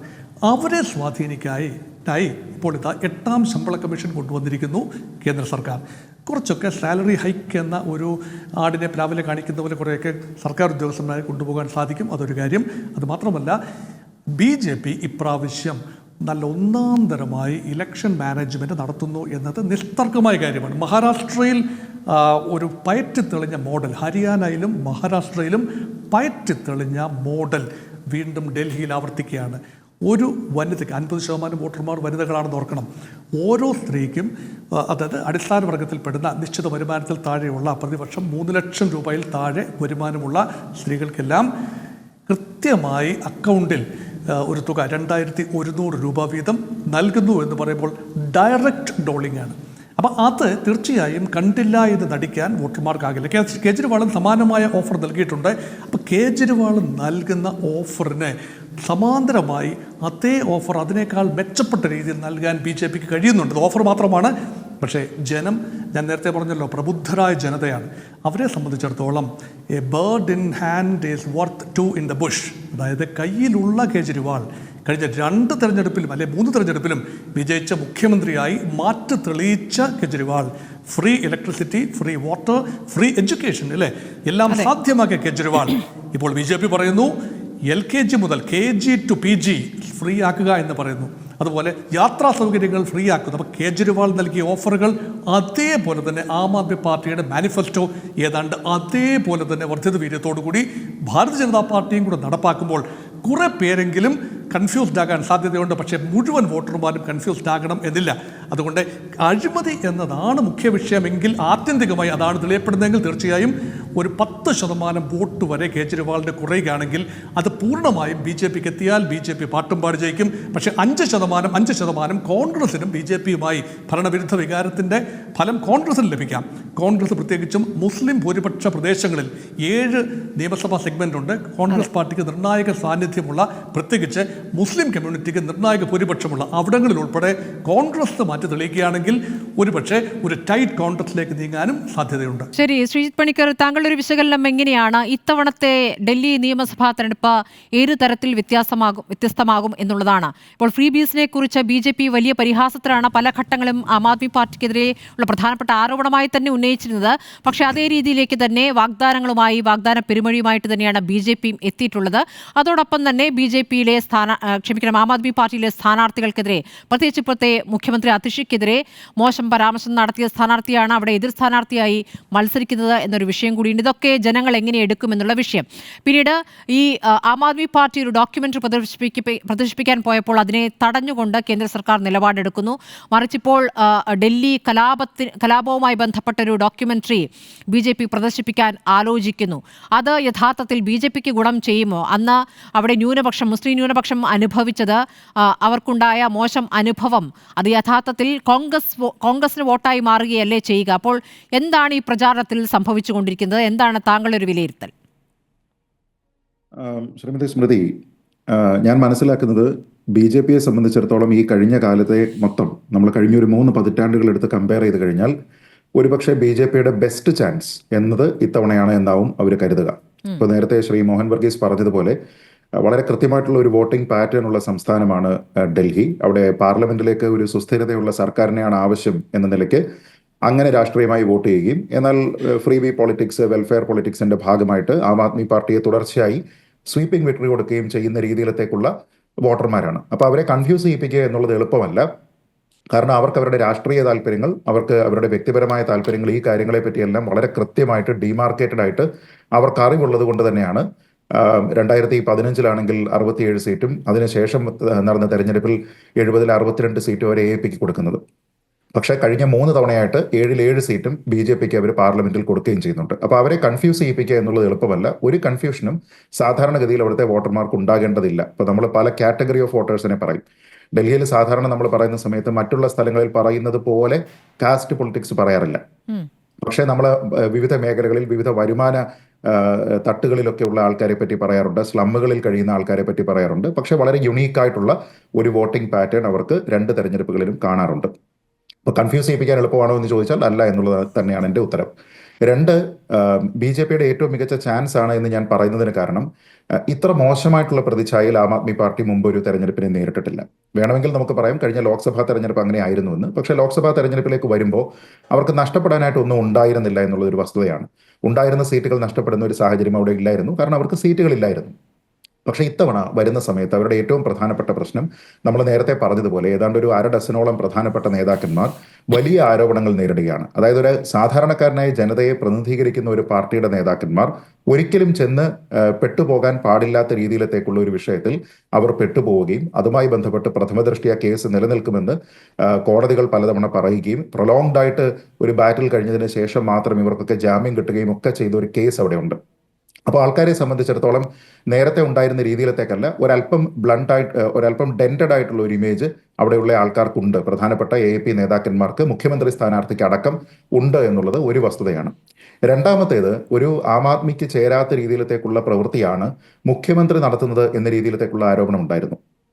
ഷീഷ് മഹൽ കോൺട്രവേഴ്സി എന്ന രീതിയിൽ നമ്മൾ കണ്ടതാണ്. മുഖ്യമന്ത്രി, സാധാരണക്കാരന്റെ പ്രതിനിധിയായിട്ടുള്ള മുഖ്യമന്ത്രിയുടെ ഔദ്യോഗിക വസതി ഏതാണ്ട് 45 കോടി രൂപ ചെലവിട്ടിട്ടാണ് മോടി പിടിപ്പിച്ചിരിക്കുന്നത്. അവിടെ 6 കോടി രൂപയുടെ ഫ്ലോറിംഗ് ആണ്, 1 കോടി രൂപയുടെ കർട്ടനാണ് എന്ന് പറഞ്ഞിട്ട് ഈ ആരോപണങ്ങളെല്ലാം തന്നെ കോൺഗ്രസ് കൊണ്ടുവന്നിരുന്നു, അതേപോലെ BJPയും കൊണ്ടുവന്നിരുന്നു. അപ്പോൾ സാധാരണക്കാരൻ ടാക്സ് കൊടുക്കുന്ന പണത്തിന് ഇങ്ങനെ വലിയ ലാവിഷായിട്ടുള്ള ഒരു ലൈഫ് സ്റ്റൈലിന് വേണ്ടിയിട്ട് എന്തിനാണ് ഒരു മുഖ്യമന്ത്രി ഉപയോഗിക്കുന്നത് എന്ന രീതിയിലത്തേക്കുള്ള ആരോപണം വന്നു. പിന്നെ തന്നെയുമല്ല, റിലീജിയസ് ആയിട്ടുള്ള ചില വിഷയങ്ങൾ, ഇപ്പോൾ ഉദാഹരണത്തിന് റിലീജിയസും എൻവയോൺമെന്റിലും എല്ലാം ചേർന്നുകൊണ്ടാണ് യമുന ക്ലീനിങ് എന്ന് പറയുന്ന ഒരു പദ്ധതി. അപ്പോൾ അത് അരവിന്ദ് കെജ്രിവാൾ പണ്ട് തന്നെ പ്രഖ്യാപിച്ചിരുന്നതാണ്. കേന്ദ്ര സർക്കാരിന്റെ ഗംഗ ക്ലീനിങ് പോലെ തന്നെ യമുന ക്ലീനിങ് എന്ന് പറയുന്ന ഒരു പദ്ധതി ഇത്തവണ നോക്കിക്കഴിഞ്ഞാൽ ആം ആദ്മി പാർട്ടിയുടെ പുതിയ മാനിഫെസ്റ്റോയിലും അത് ഇടം പിടിച്ചിട്ടുണ്ട്. എന്ന് വെച്ചാൽ ഇത്രയും നാൾ കിട്ടിയതിനു ശേഷവും ആ ഒരു പ്രോജക്റ്റ് പൂർത്തീകരിക്കാനായിട്ട് അവർക്ക് കഴിഞ്ഞിട്ടില്ല. കറക്റ്റ്. അപ്പൊ അതുകൊണ്ട് തന്നെ അതിൽ വെച്ചിട്ട് ഡയറക്റ്റ് പോട്ട് ഷോട്ടുകൾക്ക് വേണ്ടിയിട്ടാണ് BJPയും ആം ആദ്മി പാർട്ടിയും ഇവിടെ ശ്രമിക്കുന്നത്. ഇപ്പൊ ഉദാഹരണത്തിന് വളരെ കൂടുതലായിട്ട് നമ്മൾ സ്ലമ്മുകളിൽ നിന്ന് ഏതാണ്ട് 60% ആൾക്കാർ കൺസിസ്റ്റന്റ് ആയിട്ട് വോട്ട് ചെയ്യുന്നത് BJPക്കാണ്, AAPക്കാണ്. പക്ഷെ എന്നിട്ടും അവരുടെ പ്രശ്നങ്ങളെ പരിഹരിക്കാനായിട്ട് ഇവർ ശ്രമിക്കുന്നില്ല എന്ന് പറഞ്ഞുകൊണ്ട് ഇലക്ഷന്റെ ഈ ഒരു ക്യാമ്പയിനിലേക്ക് ജോയിൻ ചെയ്യുന്നതിന് മുമ്പ് തന്നെ പ്രധാനമന്ത്രി നരേന്ദ്രമോദി തന്നെയാണ് അവിടെ വന്നിട്ട് ഏതാണ്ട് 1600-ലധികം ആൾക്കാർക്ക് ഫ്ലാറ്റ് നൽകിക്കൊണ്ട് അദ്ദേഹം തന്നെ അതിനെപ്പറ്റി സംസാരിക്കുന്നത്. എന്ന് വെച്ചാൽ ആം ആദ്മി പാർട്ടിയെ തുടർച്ചയായി ജയത്തിലേക്ക് എത്തിക്കുന്ന അടിസ്ഥാന വിഭാഗത്തിലുള്ള ആൾക്കാരുടെ ഏറ്റവും പ്രധാനപ്പെട്ട കൺസേണുകൾ എന്തൊക്കെയാണ്? ഏതാണ്ട് 1000-ഓളം സ്ലമ്മുകളുള്ള സ്ഥലമാണ്. അത് 30 ലക്ഷത്തോളം ആൾക്കാർ ആ സ്ലമ്മുകളിൽ കഴിയുന്നു. അവരുടെ ജീവിത നിലവാരത്തിൽ ഇമ്പ്രൂവ്മെന്റ് ഉണ്ടാകുന്നില്ല എന്നതിനെ പ്രൊജക്ട് ചെയ്യാൻ ശ്രമിക്കുന്നു. ഇപ്പൊ യമുന ക്ലീനിങ് പറയുമ്പോൾ തന്നെ അവിടെ ഡയറക്റ്റ് ഒരു പോട്ട് ഷോട്ടുമായിട്ട് വരുന്നത് ആരാണ്? അമിത് ഷായാണ്. അദ്ദേഹം തന്നെ പറയുന്നത് താൻ പരസ്യമായിട്ട് ഡൽഹിയിലുള്ള ജനങ്ങൾ കാണെ ഈ യമുന നദി ക്ലീൻ ചെയ്തതിന് ശേഷം അവിടെ മുങ്ങിക്കുളിക്കും എന്ന് അരവിന്ദ് കെജ്രിവാൾ പറഞ്ഞപ്പോൾ അങ്ങനെ മുങ്ങിക്കുളിക്കുന്നത് കാണാനായിട്ട് ഇപ്പോഴും ആൾക്കാർ വെയിറ്റ് ചെയ്യുകയാണ്. ഇനി നിങ്ങൾക്ക് വേണമെങ്കിൽ നിങ്ങൾ പറഞ്ഞിരുന്ന കാര്യങ്ങളുടെ, നിങ്ങൾ ചെയ്തിരുന്ന കാര്യങ്ങളുടെ പാപങ്ങൾ കളയാനായിട്ട് വേണമെങ്കിൽ നിങ്ങൾക്ക് മഹാകുംഭിൽ പോയിട്ട് അവിടെ മുങ്ങിക്കുളിക്കാം എന്ന് പറഞ്ഞിട്ടുള്ള രീതിയിലത്തേക്കുള്ള ആക്ഷേപങ്ങളാണ് ഇപ്പോൾ വന്നുകൊണ്ടിരിക്കുന്നത്. എന്ന് വെച്ചാൽ BJP നിലവിൽ കാണുന്നത് ഒരു പക്ഷേ ഇത്ര ടൈൻറ്റഡ് ആയിട്ടുള്ള ഒരു ഇമേജിൽ നിൽക്കുന്ന ആം ആദ്മി പാർട്ടി ലീഡർമാരുള്ളപ്പോൾ അവരുടെ ഏറ്റവും മികച്ച ചാൻസ് എന്നുള്ളതാണ്. രണ്ടാമത്തെ ഭാഗം, എങ്ങനെ വോട്ടർമാരെ മൂവ് ചെയ്യാം. അപ്പോൾ ഒന്നാമത്തെ കാര്യം ഈ പൊളിറ്റിക്കലായിട്ടുള്ള ക്യാമ്പയിനാണ്. ഇവരെല്ലാം തന്നെ അഴിമതിക്കാരാണ്, ഇവർ നിങ്ങൾ ഉദ്ദേശിക്കുന്ന ആം ആദ്മിയെ പ്രതിനിധീകരിക്കുന്നില്ല എന്നൊക്കെ പറയാം. പക്ഷെ അത് മാത്രമല്ല അവിടുത്തെ വിന്നിംഗ് ഫാക്ടർ. ആ വിന്നിംഗ് ഫാക്ടർ എന്ന് പറയുന്നത് വെൽഫെയർ പൊളിറ്റിക്സ് ആണ്. നിസ്സാരമായി പറഞ്ഞു കഴിഞ്ഞാൽ ഫ്രീ ബീസ് തന്നെയാണ്. അപ്പോൾ ആം ആദ്മി പാർട്ടിയെ സംബന്ധിച്ചിടത്തോളം സൗജന്യ വിദ്യാഭ്യാസം, സൗജന്യമായിട്ട് വെള്ളം, സൗജന്യമായിട്ട് ആരോഗ്യ പരിപാലനം, സൗജന്യമായിട്ട് വൈദ്യുതി തുടങ്ങിയ കുറേ കാര്യങ്ങൾ പറയുമ്പോൾ ഒരു സമയം വരെ ഇതിനെതിരെ സംസാരിച്ചുകൊണ്ടിരുന്ന പ്രധാനമന്ത്രി നരേന്ദ്രമോദിക്ക് പോലും ആ വിഷയത്തിൽ മൗനമാണ്. എന്നിട്ട് BJP കൊണ്ടുവരുന്നതോ ആം ആദ്മി പാർട്ടി എന്തൊക്കെയാണോ നടപ്പാക്കിയിരിക്കുന്നത് അതിനേക്കാൾ മുകളിലായിട്ടുള്ള സ്കീമുകളാണ് കൊണ്ടുവരുന്നത്. അതിപ്പോൾ ഇലക്ട്രിസിറ്റിയുടെ കാര്യത്തിലായിക്കോട്ടെ, വിദ്യാഭ്യാസത്തിന്റെ കാര്യത്തിലായിക്കോട്ടെ, പബ്ലിക് ട്രാൻസ്പോർട്ട് അവിടുത്തെ ഏറ്റവും പ്രധാനപ്പെട്ട ഒരു കാര്യമാണ്, അതിന്റെ കാര്യത്തിലായിരിക്കോട്ടെ, സ്ത്രീകൾക്ക് അല്ലെങ്കിൽ പ്രായമായ ആൾക്കാർക്ക് വേണ്ടിയിട്ടുള്ള ഡയറക്റ്റ് ബെനിഫിറ്റ് ട്രാൻസ്ഫറിന്റെ കാര്യത്തിലായിക്കോട്ടെ. ആം ആദ്മി പാർട്ടി 2100 രൂപയാണ് സ്ത്രീകൾക്ക് പറയുന്നത് എങ്കിൽ BJP 400 രൂപയും കൂടി ചേർത്തിട്ട് 2500 പറയുന്നത്. ഒരു പക്ഷേ അധികാരത്തിലേക്ക് വരാനുള്ള ഒരു സാധ്യതയുമില്ല എന്ന് പറയുന്ന കോൺഗ്രസ് പോലും അതിനേക്കാൾ കൂടിയ തുകയാണ് പറയുന്നത്. ഇപ്പം പെൻഷന്റെ കാര്യത്തിലാണെങ്കിലും, ഇൻഷുറൻസിന്റെ കാര്യത്തിലാണെങ്കിലും, അല്ലെങ്കിൽ DBTയുടെ കാര്യത്തിലാണെങ്കിലും ഒക്കെ തന്നെ ഇങ്ങനെ വലിയ ഒരു ഗാലോറാണ്, ഒരു മേളയാണ് അവിടെ നടന്നുകൊണ്ടിരിക്കുന്നത് എന്ന് നമുക്ക് കാണാം. അപ്പൊ ഇതിന്റെ ഒരു കോമ്പിനേഷൻ ഇഫക്റ്റിൽ ഇത്തവണ അധികാരത്തിലേക്ക് വരാമെന്ന് ഒരുപക്ഷെ BJP ധരിക്കുന്നുണ്ടാകും. പക്ഷേ എവിടെയാണ് ഇതിന്റെ പ്രശ്നമെന്ന് വെച്ചാൽ 70-62 സീറ്റ് ഇപ്പോൾ ആം ആദ്മി പാർട്ടിയുടെ കയ്യിലാണ്. അപ്പോൾ ചെറിയ രീതിയിലത്തേക്കുള്ള നഷ്ടം പോക്കറ്റുകളിൽ ഉണ്ടായാലും ചില പ്രദേശങ്ങളിൽ ഉണ്ടായാലും അതൊന്നും തന്നെ ഈ 36 സീറ്റ് എന്ന് പറയുന്ന കേവല ഭൂരിപക്ഷത്തിനെ മറികടക്കാനായിട്ട്, അല്ലെങ്കിൽ അത് മറികടക്കുന്നതിൽ നിന്ന് ആം ആദ്മി പാർട്ടിയെ തടയാനായിട്ട് ഒരുപക്ഷെ BJPക്ക് സാധിക്കണമെന്നില്ല. ഇനി നേരത്തെ പറഞ്ഞതുപോലെ ചില ഡോക്യുമെന്ററികളും മറ്റു കാര്യങ്ങളുമായിട്ട് വരുന്ന സമയത്ത് അതിന്റെ ബെനഫിഷ്യറി കോൺഗ്രസ് ആണ് എങ്കിൽ ഒരു പക്ഷേ BJPക്ക് അതൊരു വലിയ പ്രശ്നമാവില്ല. കാരണം അവിടെ BJP വിരുദ്ധ വോട്ട് എന്ന രീതിയിലത്തേക്കല്ല അവിടെ വോട്ട് പോൾ ചെയ്യുന്നത്, ആം ആദ്മി പാർട്ടിക്ക് അനുകൂലമായിട്ടുള്ള വോട്ട് എന്ന നിലയ്ക്കാണ്. അപ്പൊ ആം ആദ്മി പാർട്ടിയിലേക്ക് പോകുന്ന വോട്ടുകളെ ഭിന്നിപ്പിക്കാനായിട്ട് BJPക്ക് സാധിക്കുകയാണെങ്കിൽ യാതൊരു വിധത്തിലുള്ള വിജയസാധ്യതയുമില്ലാത്ത കോൺഗ്രസിലേക്ക് അതിൽ നിന്ന് കുറച്ച് പോവുകയാണെങ്കിൽ പോലും BJPക്ക് അവിടെ നഷ്ടമുണ്ടാകുമെന്ന രീതിയിലാവില്ല അവർ കണക്ക് കൂട്ടുന്നത്. ഇപ്പൊ ഈ കുറച്ച് പ്രീ പോൾ സർവേകളൊക്കെ വന്നിട്ടുണ്ട്, പരിമിതമാണ്, ഒരുപക്ഷെ 4-5 മാത്രമേ വന്നിട്ടുള്ളൂ.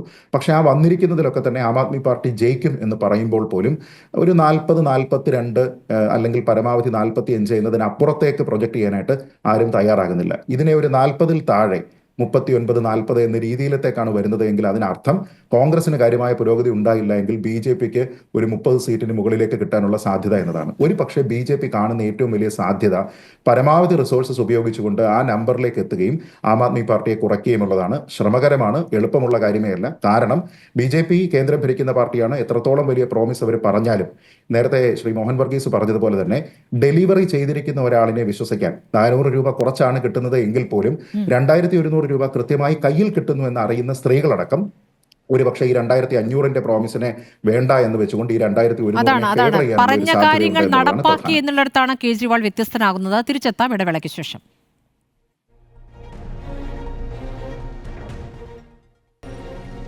മടങ്ങിയെത്താം ചർച്ചയിലേക്ക്. അഡ്വക്കേറ്റ് വിനോദ് മാത്യു വിൽസൺ, ഇപ്പോൾ ലോക്സഭാ തെരഞ്ഞെടുപ്പിലും നിയമസഭാ തെരഞ്ഞെടുപ്പിലും 2 പാറ്റേൺ ആണ് എന്ന് വാദിക്കാം. പക്ഷേ ഈ ലോക്സഭാ തെരഞ്ഞെടുപ്പ് കാലത്ത് ജയിലിൽ നിന്നും പുറത്തിറങ്ങിയ കേജ്രിവാൾ പ്രചാരണത്തിനായി ഇറങ്ങുമ്പോൾ ഏതൊക്കെ തരത്തിൽ താൻ ആക്രമിക്കപ്പെടുന്നു, പീഡിപ്പിക്കപ്പെടുന്നു BJPയാൽ എന്ന് ജനങ്ങളെ ബോധ്യപ്പെടുത്താനുള്ള ശ്രമങ്ങൾ അദ്ദേഹം പ്രസംഗത്തിലുടനീളം നടത്തിയിരുന്നു.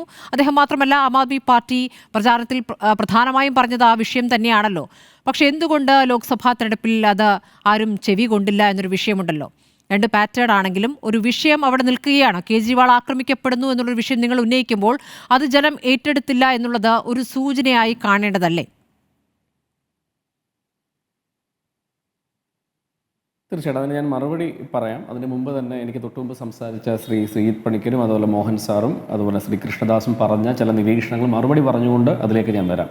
ഒന്ന്, ശ്രീജിത് പണിക്കർ പറഞ്ഞത്, കൃഷ്ണദാസ് അദ്ദേഹവും പറഞ്ഞത് പ്രഥമദൃഷ്ടിയ നിൽക്കുന്ന കേസാണ് അല്ലെങ്കിൽ അഴിമതി കേസാണ്, കോടതികളുടെ നിരീക്ഷണമുണ്ടെന്നൊക്കെ പറഞ്ഞു. അങ്ങനെയല്ല ഞാൻ മനസ്സിലാക്കിയത്. മനീഷ് സിസോദിയുടെ ജാമ്യാപേക്ഷയിൽ പോലും കോടതി പറഞ്ഞത് 2 മിനിറ്റ് കൊണ്ട് ട്രയൽ കോടതിയിൽ പൊട്ടിപ്പോകുന്ന കേസെന്നാണ് പറഞ്ഞത്. അതിനുശേഷം അരവിന്ദ് കെജ്രിവാളിന് ജാമ്യം കൊടുത്ത വിധി നമ്മൾ റിപ്പോർട്ടർ ചാനലിൽ തന്നെ നമ്മൾ ഡിസ്കസ് ചെയ്തിട്ടുള്ളതാണ്. വളരെ നിശ്ചിതമായി ED ഒക്കെ വിമർശിച്ചുകൊണ്ടുള്ള വിധിയായിരുന്നു. 1 രൂപ പോലും കണ്ടെടുക്കാൻ സാധിച്ചിട്ടില്ല. അതുമായി ബന്ധപ്പെട്ട ആരോപണങ്ങൾ നിലനിൽക്കില്ല എന്ന് പൊതുസമൂഹവും ഇവിടുത്തെ രാഷ്ട്രീയ സമൂഹവും കൃത്യമായി ചർച്ച ചെയ്ത് അവസാനിപ്പിച്ച വിഷയമാണ്. അതുകൊണ്ട് ഞാൻ വീണ്ടും അതിലേക്ക് പോകുന്നില്ല.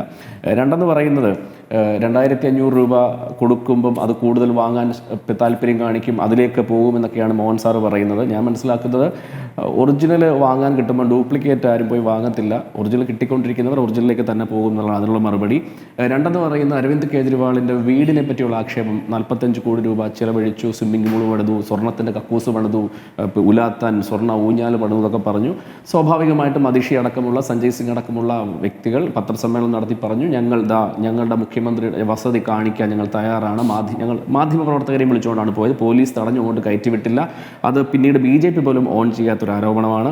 2, യമുന നദീതടത്തിലെ പ്രശ്നം. അത് കൃത്യമായിട്ട് കേജ്രിവാൾ തന്നെ ഈ ഇലക്ഷൻ ക്യാമ്പയിൻ തന്നെ പറഞ്ഞു, അതെൻ്റെ ഏറ്റവും ഡ്രീം പ്രൊജക്റ്റ് ആയിരുന്നു. കാരണം ഞാൻ മനസ്സിലാകുന്ന തെറ്റാണെങ്കിൽ ക്ഷമിക്കുക, എൻ്റെ അതുമായി ബന്ധപ്പെട്ട അറിവ് ഇങ്ങനെയാണ്. അത് നമുക്ക് കൺഫ്രണ്ട് ചെയ്യണമെങ്കിൽ ചെയ്യാം. ഞാൻ മനസ്സിലാക്കുന്നത് ആ നദീതടത്തിൽ നിന്ന് വെള്ളം കൃത്യമായിട്ട് എടുക്കുന്നതിന് അവിടെ അമോണിയത്തിൻ്റെ അളവ് വളരെ കൂടുതലാണ്. അതുമായി ബന്ധപ്പെട്ട് ചില സയൻറ്റിഫിക് ആയിട്ടുള്ള ശാസ്ത്രീയ പരിശോധനകൾ ചെയ്ത് വരാൻ ആ സമയത്താണ് അരവിന്ദ് കെജ്രിവാൾ അടക്കമുള്ള നേതാക്കന്മാരെ മുഴുവൻ കേസിൽ ഉൾപ്പെട്ട്. അതിൽ അരവിന്ദ് കെജ്രിവാൾ കൃത്യമായി പറയുന്നുണ്ട്, ഞങ്ങൾക്ക് ജനങ്ങൾക്ക് വേണ്ടി ഈ സിസ്റ്റം ചേഞ്ച് ചെയ്യാൻ വേണ്ടി ഞങ്ങൾ ഭരിക്കാൻ നിൽക്കുമ്പോൾ ഞങ്ങളെ കള്ളക്കേസിൽ കൊടുക്കി ഞങ്ങൾ എന്ത് ചെയ്യും? ഞങ്ങളെ എല്ലാം വേട്ടയാടുകയാണ്, ഓരോ നേതാക്കന്മാരെ വേട്ടയാടുകയാണ്, ഞങ്ങളെ കൂടെ നടന്ന് ഞങ്ങളെ ഉപദ്രവിക്കുകയാണ്. സ്വാഭാവികമായും അത് അദ്ദേഹം പറഞ്ഞിട്ടുണ്ട്. അത് വീണ്ടും കൊണ്ടുവരും. 24 മണിക്കൂറും ശുദ്ധജലം, അതായത് നമ്മുടെ ശുദ്ധജലം വീട്ടിൽ പൈപ്പിലൂടെ കിട്ടുന്ന പദ്ധതി കൊണ്ടുവരും എന്ന് അദ്ദേഹം പറഞ്ഞിട്ടുണ്ട്. ചെയ്ത കാര്യങ്ങൾ ചെയ്ത മനുഷ്യനാണ്.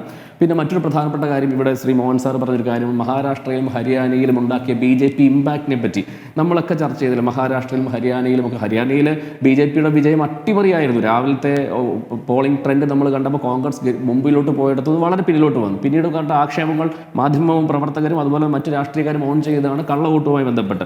അതിൽ ഇതുപോലെ ഡൽഹിയിലും അതേ വിഷയം ഉണ്ടായിട്ട്, ഡൽഹിയിൽ ആ വിഷയം ഉണ്ടായപ്പോൾ ഞാൻ മനസ്സിലാക്കുന്നത് ഡൽഹിയിൽ ന്യൂഡൽഹി മണ്ഡലത്തിൽ മത്സരിക്കുന്ന പർവേസ് വർമ്മ എന്ന് പറയുന്ന മനുഷ്യൻ അദ്ദേഹത്തിൻ്റെ ഫ്ലാറ്റുമായി ബന്ധപ്പെട്ട് 37 വോട്ട് അധികമായി ചെയ്യണം എന്ന് പറഞ്ഞ് കൊടുത്തിട്ടുണ്ട്. അതുപോലെ തന്നെ കമലേഷ് പാസ്വാൻ എന്ന് പറയുന്ന MP അദ്ദേഹത്തിൻ്റെ അഡ്രസ്സിൽ 26 വോട്ട് അധികമായി വോട്ട് ചേർക്കാൻ വേണ്ടി ഇലക്ഷൻ കമ്മീഷന് കൊടുത്തു. പങ്കജ് ചൗധരി എന്ന് പറയുന്ന മിനിസ്റ്റർ 26 വോട്ട്. ഇത് അരവിന്ദ് കെജ്രിവാൾ കൃത്യമായിട്ട് അദ്ദേഹത്തിന് 2100 രൂപ ആൾക്കാർ കൊടുക്കുമെന്ന് പറഞ്ഞ് ആ ദിവസം അദ്ദേഹം പറഞ്ഞിട്ടുണ്ട്. പക്ഷേ 2100 രൂപ കൊടുക്കണമെങ്കിൽ നിങ്ങളുടെ പേര്, അതുപോലെ വോട്ട് വെട്ടിമാറ്റി നമ്മൾ കണ്ടതല്ലേ. ഏതാണ്ട് ഇവർക്ക് താല്പര്യമുള്ളവരെ മുഴുവൻ കൊണ്ടുവന്ന് അവിടേക്ക് നമുക്കറിയാം തൃശ്ശൂർ ആരോപണം ഇപ്പോഴും നിലനിൽ സുരേഷ് ഗോപിയുടെ വിജയവുമായി ബന്ധപ്പെട്ട് തിരുവനന്തപുരത്തു നിന്നും മറ്റു സ്ഥലങ്ങളിൽ നിന്നുമൊക്കെ തൃശ്ശൂർ കൊണ്ടുപോയി ആളുകളെ താമസിപ്പിച്ച BJP ഇലക്ഷൻ സ്ട്രാറ്റജി നമുക്കറിയാം. പിന്നെ ഒരു കാര്യം കൂടെ ഞാൻ പറയാൻ ആഗ്രഹിക്കുന്നു. ശ്രീ പണിക്കർ പറഞ്ഞൊരു കാര്യമുണ്ട്. 36 സീറ്റിലേക്ക് ഒതുക്കിയാൽ ഒരുപക്ഷെ BJPയുടെ കയ്യിൽ പവറുണ്ട്, പണമുണ്ട്, അതുകൊണ്ട് ഈ ആൾക്കാരൊക്കെ മറിച്ച് ഒരു സംവിധാനം ഉണ്ടാക്കും. പക്ഷേ ഞാൻ മനസ്സിലാക്കുന്നത് കഴിഞ്ഞ കാലത്ത് ഈ ആം ആദ്മി പാർട്ടിയിൽ നിന്ന് അത്തരത്തിൽ ആരും അധികാരത്തിന് വേണ്ടി സ്ഥാനമാനത്തിന് വേണ്ടി രാജിവെച്ച് പോയിട്ടില്ല. പക്ഷേ കോൺഗ്രസിന്റെയും BJPയുടെയും ഗതി അതല്ല. കാരണം ഞാൻ മനസ്സിലാക്കുന്നത് ആം ആദ്മി പാർട്ടിയിൽ നിന്ന് പോയില്ലേ? ആം ആദ്മി പാർട്ടിയിൽ നിന്ന് പോവുകയും ആം ആദ്മി പാർട്ടിക്കെതിരെ ആരോപണം ഉന്നയിച്ച എത്ര നേതാക്കളുണ്ട്? കേജ്രിവാളിനെതിരെ തന്നെ ആരോപണം ഉന്നയിച്ച നേതാക്കളുണ്ടല്ലോ, വനിതാ നേതാക്കൾ അടക്കമുണ്ടല്ലോ. അതുകൊണ്ട് ഞാൻ തുടക്കം മുതലുണ്ട്. BJP സ്ഥാനാർത്ഥികളായി വരുന്നതിൽ 20 പേരെങ്കിലും വിമതരായുണ്ട്. അതായത് ആം ആദ്മി പാർട്ടിയിൽ നിന്ന് പോയ, കോൺഗ്രസിൽ നിന്ന് പോയവർക്കൊക്കെ സ്ഥാനാർത്ഥിത്വം കൊടുത്തിട്ടുണ്ട്.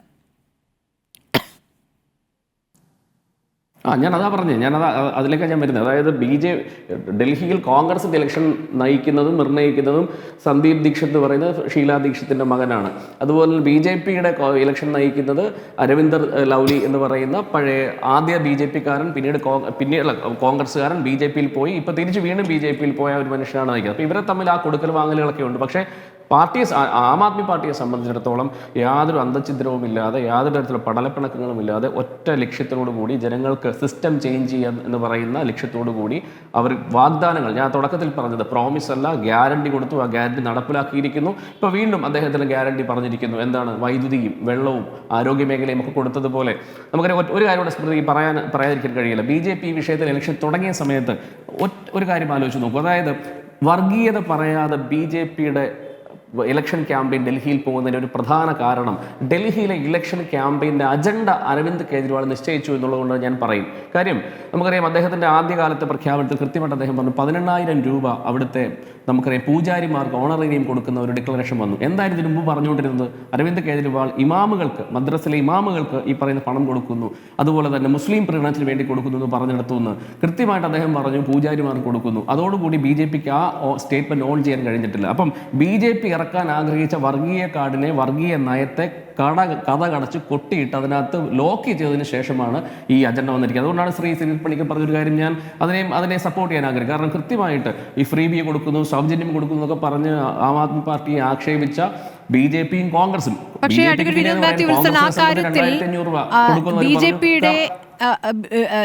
BJPയുടെ അതേ നിലപാടുകൾ തന്നെയുള്ള ഒരു പാർട്ടിയായിട്ട് തന്നെയാണ് ആം ആദ്മി പാർട്ടിയും കാണുന്നത്. ഹിന്ദു ഭൂരിപക്ഷമുള്ള, അല്ലെങ്കിൽ ഹൈന്ദവ വിശ്വാസം ഉയർത്തിപ്പിടിച്ച് അതുമായി ബന്ധപ്പെട്ട കാര്യങ്ങൾ പ്രസംഗങ്ങളിൽ പറഞ്ഞ ആ നിലയ്ക്കാണ് ആം ആദ്മി പാർട്ടിയും കാണുന്നത്. അപ്പോഴാണ് ഈ ഡോക്യുമെന്ററി പ്രദർശിപ്പിച്ചാൽ, 2020 ആ ഡോക്യുമെന്ററി പ്രദർശിപ്പിച്ചാൽ ചില ഘട്ടങ്ങളിൽ നിങ്ങൾ പ്രതിരോധത്തിലാകുന്ന ദൃശ്യങ്ങളടക്കം പുറത്തു വരും. കാരണം വീടുകൾ തകർക്കപ്പെട്ട്, വീടുകൾ കത്തി അമർന്ന ഘട്ടങ്ങളിൽ ആ ഗലികളിലേക്കൊന്നും പോകാതിരുന്നിട്ടുണ്ട് മുഖ്യമന്ത്രി ദിവസങ്ങളോളം. അല്ല, ആ വിഷയം നമ്മൾ പലതവണ ചർച്ച ചെയ്തിട്ടുള്ളതാണ്. കേന്ദ്ര സേനയും പോലീസും ഒക്കെ ആരുടെ കൂടെ ആയിരുന്നു എന്ന് നമ്മൾ എത്രയോ തവണ ചർച്ച ചെയ്തിട്ടുള്ള വിഷയമാണ്.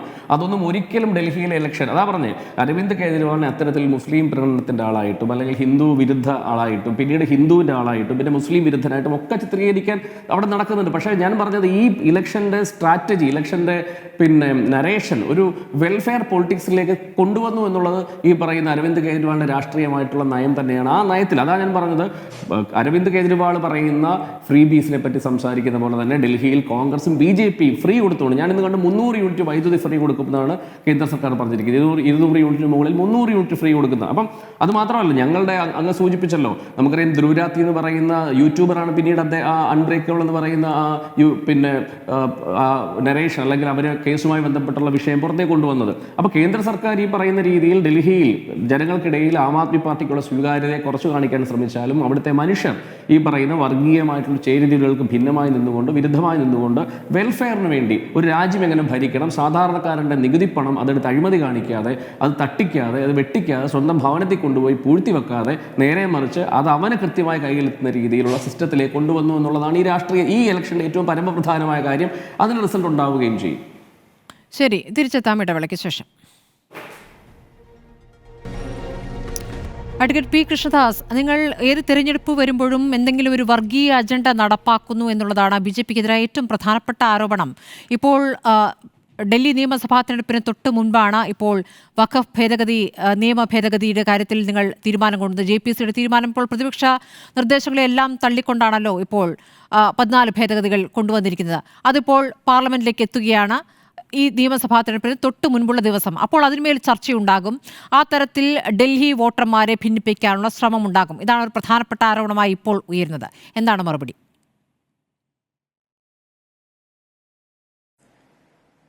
ഡൽഹി തെരഞ്ഞെടുപ്പിന്റെ അടിസ്ഥാനത്തിലാണ് വഖഫ് നിയമത്തിന്റെ ഭേദഗതി കൊണ്ടുവന്നത് എന്നൊക്കെ ചിന്തിക്കുന്ന ആളുകളോട് എനിക്ക് നല്ല നമസ്കാരം മാത്രമേ പറയാനുള്ളൂ. എത്രയോ കാലങ്ങളായി നമ്മുടെ രാജ്യത്ത് നിലനിൽക്കുന്ന പല നിയമങ്ങളിലുമുള്ള അപാകതകൾ ചൂണ്ടിക്കാണിച്ചുകൊണ്ട് ആ നിയമങ്ങൾ പരിഷ്കരിക്കപ്പെടേണ്ടതാണ്, മാറ്റപ്പെടേണ്ടതാണ്, ഒഴിവാക്കപ്പെടേണ്ടതാണ് എന്നുള്ള ചർച്ചയുടെ അടിസ്ഥാനത്തിൽ രാജ്യത്ത് എത്രയോ നിയമങ്ങൾ മാറ്റപ്പെട്ടിരിക്കുന്നു. ക്രിമിനൽ നിയമങ്ങളിൽ മാറ്റം വന്നില്ലേ? അപ്പോൾ അതൊക്കെ അതിന്റെ ഭാഗമായി നടക്കുന്ന കാര്യങ്ങളാണ്. ഏതാണ്ട് 1400-ലധികം നിയമങ്ങൾക്കാണ് കഴിഞ്ഞ 10-12 വർഷക്കാലത്തിനിടയിൽ മാറ്റപ്പെടുകയോ തിരുത്തപ്പെടുകയോ ഒഴിവാക്കപ്പെടുകയോ ഒക്കെ ചെയ്തിട്ടുള്ളത്. അപ്പോൾ അതൊന്നും ഒരു പ്രസക്തിയുമില്ലാത്ത കാര്യമാണ്. ഇവിടെ ഡൽഹി തെരഞ്ഞെടുപ്പുമായി ബന്ധപ്പെട്ടുകൊണ്ട് നടക്കുന്ന പ്രധാനപ്പെട്ട രാഷ്ട്രീയപരമായിട്ടുള്ള വിഷയങ്ങൾ ആ സംസ്ഥാനത്തിന് കഴിഞ്ഞ കാലഘട്ടങ്ങളിൽ ലഭിക്കേണ്ട അർഹമായിട്ടുള്ള പരിഗണനകളോടുകൂടി ആ ഭരണം മുന്നോട്ട് കൊണ്ടുപോകാൻ സംസ്ഥാനം ഭരിക്കുന്ന പാർട്ടി എന്നുള്ള നിലയ്ക്ക് ആം ആദ്മി പാർട്ടിക്ക് കഴിഞ്ഞിട്ടുണ്ടോ എന്ന് വിലയിരുത്തുമെന്നുള്ള കാര്യത്തിൽ ഒരു സംശയമില്ല. ഇവിടെ ചർച്ച ചെയ്യപ്പെടുന്നത് പ്രധാനമായും രാഷ്ട്രീയമാണ്. അതോടൊപ്പം തന്നെ ജനങ്ങളുടെ ക്ഷേമ പ്രവർത്തനങ്ങളുമായി ബന്ധപ്പെട്ടുകൊണ്ടുള്ള വിഷയങ്ങളാണ്. ആ വിഷയങ്ങളിൽ ഭരണം നടത്തിയിട്ടുള്ള പാർട്ടി അതിന് മുന്നോട്ട് പോകാൻ കഴിഞ്ഞിട്ടുണ്ടോ, അതിന് പരിഹാരം കാണാൻ കഴിഞ്ഞിട്ടുണ്ടോ എന്നുള്ളതൊരു പ്രധാനപ്പെട്ട വിഷയമാണ്.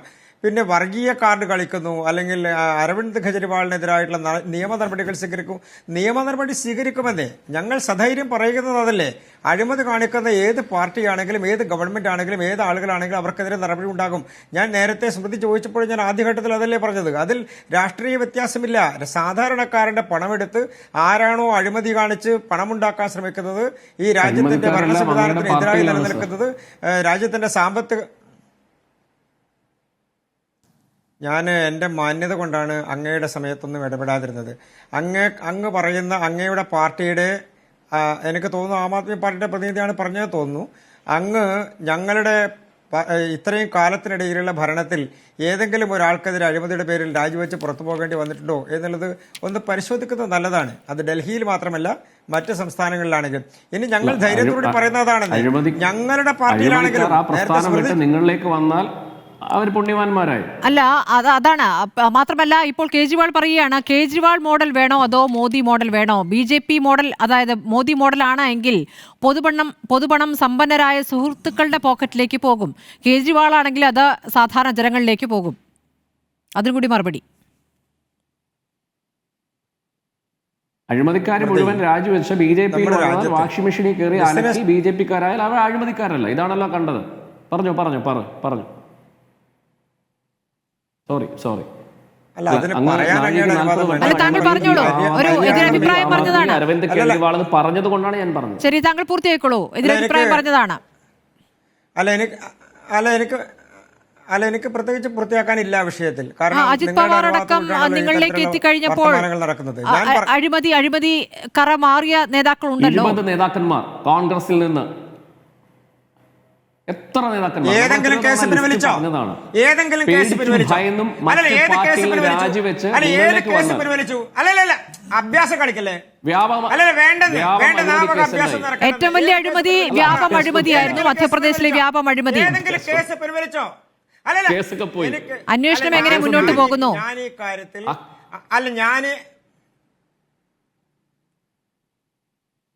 ഞാനിത് ചർച്ച അലമ്പാക്കുന്നത് അവതാരികയാണ്. അലമ്പാക്കുന്നൊന്നുമില്ല. താങ്കൾ കുറെ ആവർത്തിച്ചു പറഞ്ഞതാണ് BJP അഴിമതിക്കാർക്കെതിരെ കൃത്യമായ നടപടിയെടുക്കുമെന്ന്. അപ്പോൾ നടപടിയെടുക്കാത്ത കാര്യങ്ങൾ ചൂണ്ടിക്കാണിക്കാമല്ലോ. അതിൽ രോഷം കൊണ്ടിട്ട് കാര്യമില്ലല്ലോ. നടപടി പറഞ്ഞാൽ മതി. അല്ലല്ല രോഷമില്ല. എന്നാൽ ഞാൻ തിരിച്ചങ്ങയോട് ചോദ്യം ചോദിക്കാം. ഏത് കേസാണ് BJP ഏതെങ്കിലും ഒരാൾക്കെതിരെ അഴിമതിയുമായി ബന്ധപ്പെട്ടുകൊണ്ട് എടുത്തത് BJP-യിൽ ചേർന്നു എന്നതിന്റെ പേരിൽ പിൻവലിച്ചത്? അവതാരിക പറയട്ടെ, സ്മൃതി പറയേ. ഏത് ഗവൺമെന്റിന്റെ ഏത് കേസ് BJP-യിൽ ചേർന്നു എന്നുള്ളതിന്റെ പേരിൽ? അത് വേണ്ട അല്ലെന്ന് അങ്ങനെയല്ലെന്ന് ഞാൻ തിരിച്ചാ ചോദിച്ചത് അങ്ങയോട്. അതായത് അന്വേഷണം മുന്നോട്ട് പോകില്ല. അല്ലല്ല, അഴിമതി കേസുകൾ വരും, അന്വേഷണം നിർത്തും.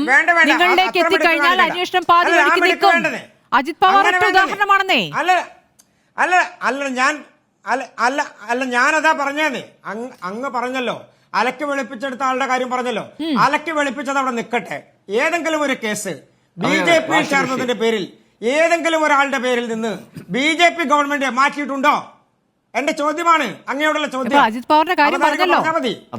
അജിത് പവാറിന്റെ കാര്യം പറഞ്ഞല്ലോ. അങ്ങ് അപ്പുറത്തുനിന്ന് പ്രഫുൽ പട്ടേൽ, അജിത് പവാർ, പ്രഫുൽ പട്ടേൽ, പ്രഫുൽ പട്ടേൽ വലിച്ചോ? കേസ് പിൻവലിച്ചോ? സിബിഐയുടെ ക്ലീൻ ചിറ്റ് എന്തിനാണ് ഒച്ചയെടുത്തത്? സിബിഐയുടെ ക്ലീൻ ചിറ്റ് കേസ് പിൻവലിക്കാൻ അല്ല, പറ്റില്ല. അന്വേഷണം നിങ്ങൾ ആഗ്രഹിക്കുന്ന വഴിയിലേക്ക് പിന്നെ പോകുമെന്നേ. ഞാൻ നിങ്ങളുടെ രണ്ടുപേരുടെയും ചോദ്യത്തിനുള്ള ഉത്തരം ഞാൻ പറഞ്ഞല്ലോ. നിങ്ങൾക്ക് എന്റെ ചോദ്യത്തിന് എന്താ ഉത്തരം പറയാൻ? അതല്ലേ പറയുന്നത്. അത് ശരി, പറയുമ്പോൾ എന്താണ് അംഗീകരിക്കാത്തത്? ഉത്തരം പറഞ്ഞില്ല. കേസാ പിൻവലിച്ചത്? പ്രഫുൽ പട്ടേലിന് എങ്ങനെയാണ് ക്ലീൻ ചിറ്റ് കിട്ടുന്നത്? നിങ്ങളുടെ മുന്നണിയിലേക്ക് വരുമ്പോൾ എങ്ങനെയാണ്? ആർക്കെങ്കിലും ഉമ്മൻചാണ്ടിക്കെതിരെയുള്ള കേസ്, ഉമ്മൻചാണ്ടിക്കെതിരെയുള്ള കേസ് ഒഴിവാക്കിയില്ലേ? കേരളത്തിൽ CBI ഒഴിവാക്കിയില്ലേ? കേരളത്തിലെ കോൺഗ്രസ് നേതാക്കന്മാർക്കെതിരെയുള്ള കേസ് ഒഴിവാക്കിയില്ലേ? CBI അന്വേഷണം നടത്തിയിട്ട് ഇല്ലേ? നടത്തിയിട്ട് ഒഴിവാക്കിയില്ലേ? അത് എന്തിന്റെങ്കിലും അടിസ്ഥാനത്തിലാണോ? BJP ചേർന്നോണ്ടാണോ കേരളത്തിലെ കോൺഗ്രസ് നേതാക്കന്മാർക്കെതിരെയുള്ള കേസ് CBI ഒഴിവാക്കിയത്? ആണോ? അന്വേഷണം ഇല്ലാന്നാണോ അങ്ങ് ധരിച്ചിരിക്കുന്നത്? അന്വേഷണം ഇല്ലാന്നാണോ അങ്ങ്? ഞാൻ പറഞ്ഞത് എന്റെ സമയത്തിൽ അല്ല, സമയം നോക്കണ്ട, താങ്കൾ പറഞ്ഞോളൂ, വിശദീകരിച്ചാൽ മതി. എന്നാ പിന്നെ നിങ്ങളുടെ നേതാവ് അല്ല, അദ്ദേഹം പറയട്ടെ. ഇനി അദ്ദേഹം പറയട്ടെ, പറഞ്ഞ് അവസാനിപ്പിക്കട്ടെ. വിനോദ് അദ്ദേഹം പറയട്ടെ. പറയല്ല, ഞാൻ ഇടങ്ങഴി കണക്കിന് പറയാം. ശ്രീ കൃഷ്ണദാസ് പറഞ്ഞു. ഞാൻ ഇടങ്ങഴി കണക്കിന് പറയാം. അതാ ഞാൻ പറഞ്ഞത്. അല്ല, പറയല്ല, ഞാൻ ഇടങ്ങഴി കണക്കിന് പറയാം. അത് ഇനി പറയട്ടെ, സമയമില്ല. അല്ല,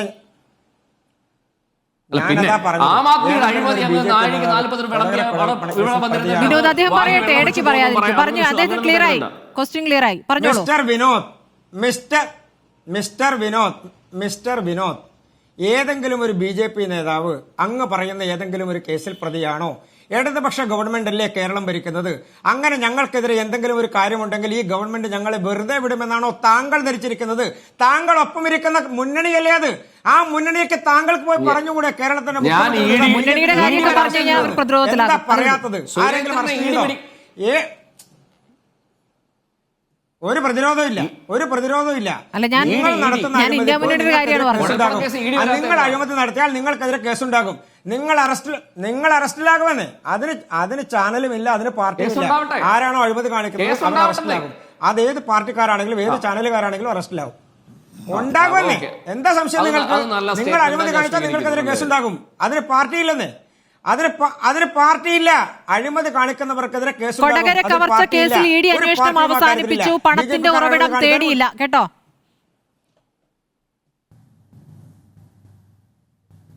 അത് കൊടകര വരെ ഈ പണം നടന്നു വന്നതാ.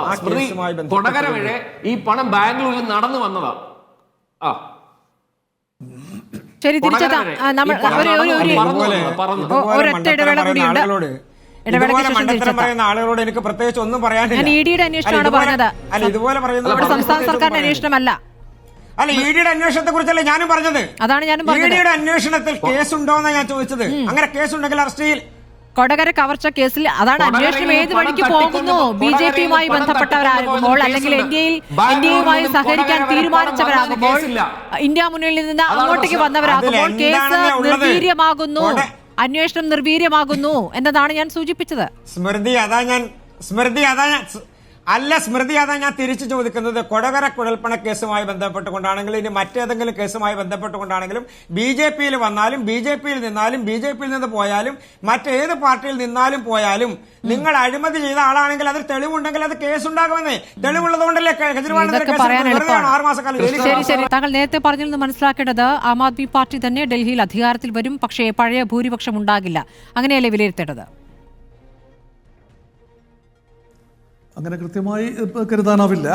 യഥാർത്ഥത്തിൽ ആം ആദ്മി പാർട്ടിയുടെ ഒരു പഴയ പ്രഭാവമില്ല. പാർട്ടി വിത്ത് എ ഡിഫറൻസ് എന്ന രീതിയിൽ അരവിന്ദ് കെജ്രിവാളിനെ ഒരു കാലത്ത് ജനം അംഗീകരിച്ചിരുന്നു.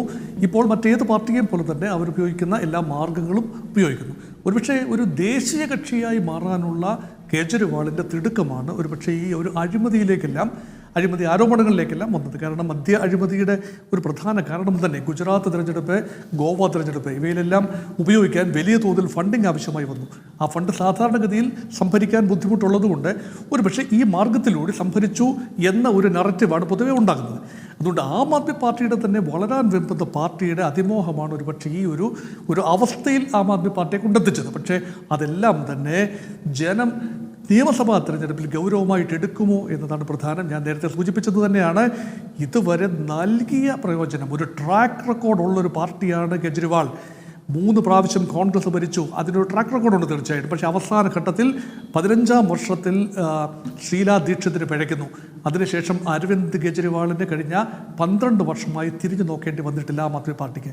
ആ ഒരു ഭാഗം മുന്നോട്ട് പോകുമോ എന്നതാണ്.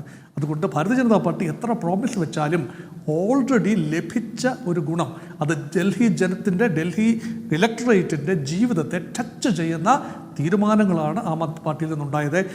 അഴിമതി ഒരുപക്ഷെ മാറ്റി നിർത്തി ജനകീയ വിഷയങ്ങൾ മാത്രമാണ് പരിഗണിക്കുന്നതെങ്കിൽ തീർച്ചയായും ആം ആദ്മി പാർട്ടിക്ക് വീണ്ടും ചാൻസ് ഉണ്ട്. അതല്ല, അഴിമതിക്ക് തന്നെയാണ് പ്രാധാന്യം ലഭിക്കുന്നതെങ്കിൽ BJPക്കും പ്രതീക്ഷ കൈവെക്കാം എന്ന് തന്നെയാണ് എൻ്റെ അഭിപ്രായം.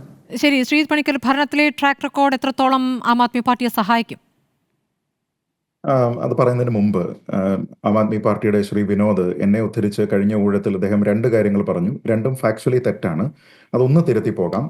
ഒന്ന്, മദ്യനയ കേസിൽ മനീഷ് സിസോദിയക്കെതിരായിട്ട് കോടതി അങ്ങനെ പ്രൈമ ഫേസി കേസുണ്ടെന്ന് പറഞ്ഞിട്ടില്ല എന്നാണ് താങ്കളുടെ അറിവെന്ന് പറഞ്ഞു. ജസ്റ്റിസ് സ്വർണ്ണകാന്ത് ശർമ്മയുടെ ജഡ്ജ്മെന്റിന്റെ 2 ലൈൻ വായിക്കാം. The case at hand is a grave misuse of power and breach of public trust by the applicant who was serving as Deputy CM of Delhi at the relevant point. The prosecution has made out a prima facie case of money laundering against the former Deputy CM in the excise policy case. അത് മലയാളം ഇനി പറയേണ്ടതില്ല എന്ന് തോന്നുന്നു. 2, അദ്ദേഹം പറഞ്ഞത് മറ്റു പാർട്ടികളേതുപോലെ ആം ആദ്മി പാർട്ടിയിൽ നിന്ന് ആരും എങ്ങോട്ടും ചാടിയിട്ടില്ല എന്നാണ്. താങ്കൾ അറിയേണ്ടത് സുഖ്പാൽ സിംഗ് ഖൈറ പഞ്ചാബിലെ ആം ആദ്മി പാർട്ടിയുടെ പ്രതിപക്ഷ നേതാവായിരുന്ന അദ്ദേഹം MLA ആയിരിക്കെ തന്നെ കോൺഗ്രസിലേക്ക് ചാടി.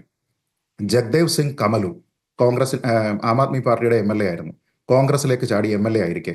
പെർമാൽ സിംഗ് ധോല, അദ്ദേഹവും ആം ആദ്മി പാർട്ടിയുടെ MLA ആയിരുന്നു, അദ്ദേഹവും അവിടെ നിന്ന് കോൺഗ്രസിലേക്ക് ചാടിയതാണ്. ഇനി താങ്കൾ ചോദിച്ച ആ ചോദ്യം പെട്ടെന്നൊന്ന് പറഞ്ഞു കഴിഞ്ഞാൽ, ആം ആദ്മി പാർട്ടിയെ സംബന്ധിച്ചിടത്തോളം ഡെലിവറി എന്ന് പറയുന്നത്, അല്ലെങ്കിൽ ഓൺ ദ ഗ്രൗണ്ട് പെർഫോമൻസ് എന്ന് പറയുന്നത് അവരുടെ ഏറ്റവും പ്രധാനപ്പെട്ട ഒരു പോയിന്റാണ്. അവർക്കിപ്പോൾ 2 സംസ്ഥാനങ്ങളിലാണ് ഭരണം. ഈ 2 സ്ഥലത്തും വെൽഫെയർ പൊളിറ്റിക്സിന്റെ ഗ്രൗണ്ടിലുള്ള ഇംപ്ലിമെന്റേഷൻ നടത്തി കാണിക്കുക, ജനങ്ങളുടെ വിശ്വാസം ആർജിക്കുക എന്നുള്ളതാണ് അവരുടെ രീതി. അപ്പൊ അതുകൊണ്ട് തന്നെ ഞാൻ നേരത്തെ പറഞ്ഞതുപോലെ വളരെ വ്യത്യസ്തമായ പാറ്റേണുകളിൽ വോട്ട് ചെയ്യുന്ന ഡൽഹി ജനതയെ കൺഫ്യൂസ് ചെയ്യിപ്പിക്കുക എന്ന് പറയുന്നത് എളുപ്പമുള്ള കാര്യമല്ല. അപ്പൊ ഞാൻ വരാം. അപ്പോൾ അതുകൊണ്ട് ആൾക്കാർ സാധാരണ ചെയ്യാനുള്ള സാധ്യതയുള്ളത്, നിങ്ങൾക്ക് ഗ്രൗണ്ടിൽ ഡെലിവറി ചെയ്തിരിക്കുന്ന ആളെ ട്രസ്റ്റ് ചെയ്യാനുള്ള ഒരു പ്രൊപ്പൻസിറ്റി എന്ന് പറയുന്നത് കൂടുതലായിരിക്കും. അങ്ങനെയാണ് എങ്കിൽ BJP വലിയ വാഗ്ദാനങ്ങൾ നടത്തിയാൽ പോലും ഒരുപക്ഷെ ഈ പറയുന്ന കോൺട്രവേഴ്സികളുടെ അല്ലെങ്കിൽ ഈ സ്കാമുകളുടെ ഒക്കെ പേരിൽ കുറച്ച് സീറ്റുകൾ നഷ്ടപ്പെട്ടാൽ പോലും ഭരണത്തിലേക്ക് അവർക്ക് തിരിച്ചു വരാനുള്ള ഒരു സാധ്യത ഇവിടെ നിലനിൽക്കുന്നുണ്ട്. പക്ഷെ അതൊരു സാധ്യതയാണ്. അത് ഏത് രീതിയിലേക്ക് വരും എന്നുള്ളത് തീർച്ചയായും സമയമില്ലാത്തതുകൊണ്ടാണ് വിനോദ് മാത്യു, മറ്റൊരു ഘട്ടത്തിൽ സമയമില്ല, നമ്മുടെ സമയം പൂർണ്ണമായും കഴിഞ്ഞുകൊണ്ടാണ്.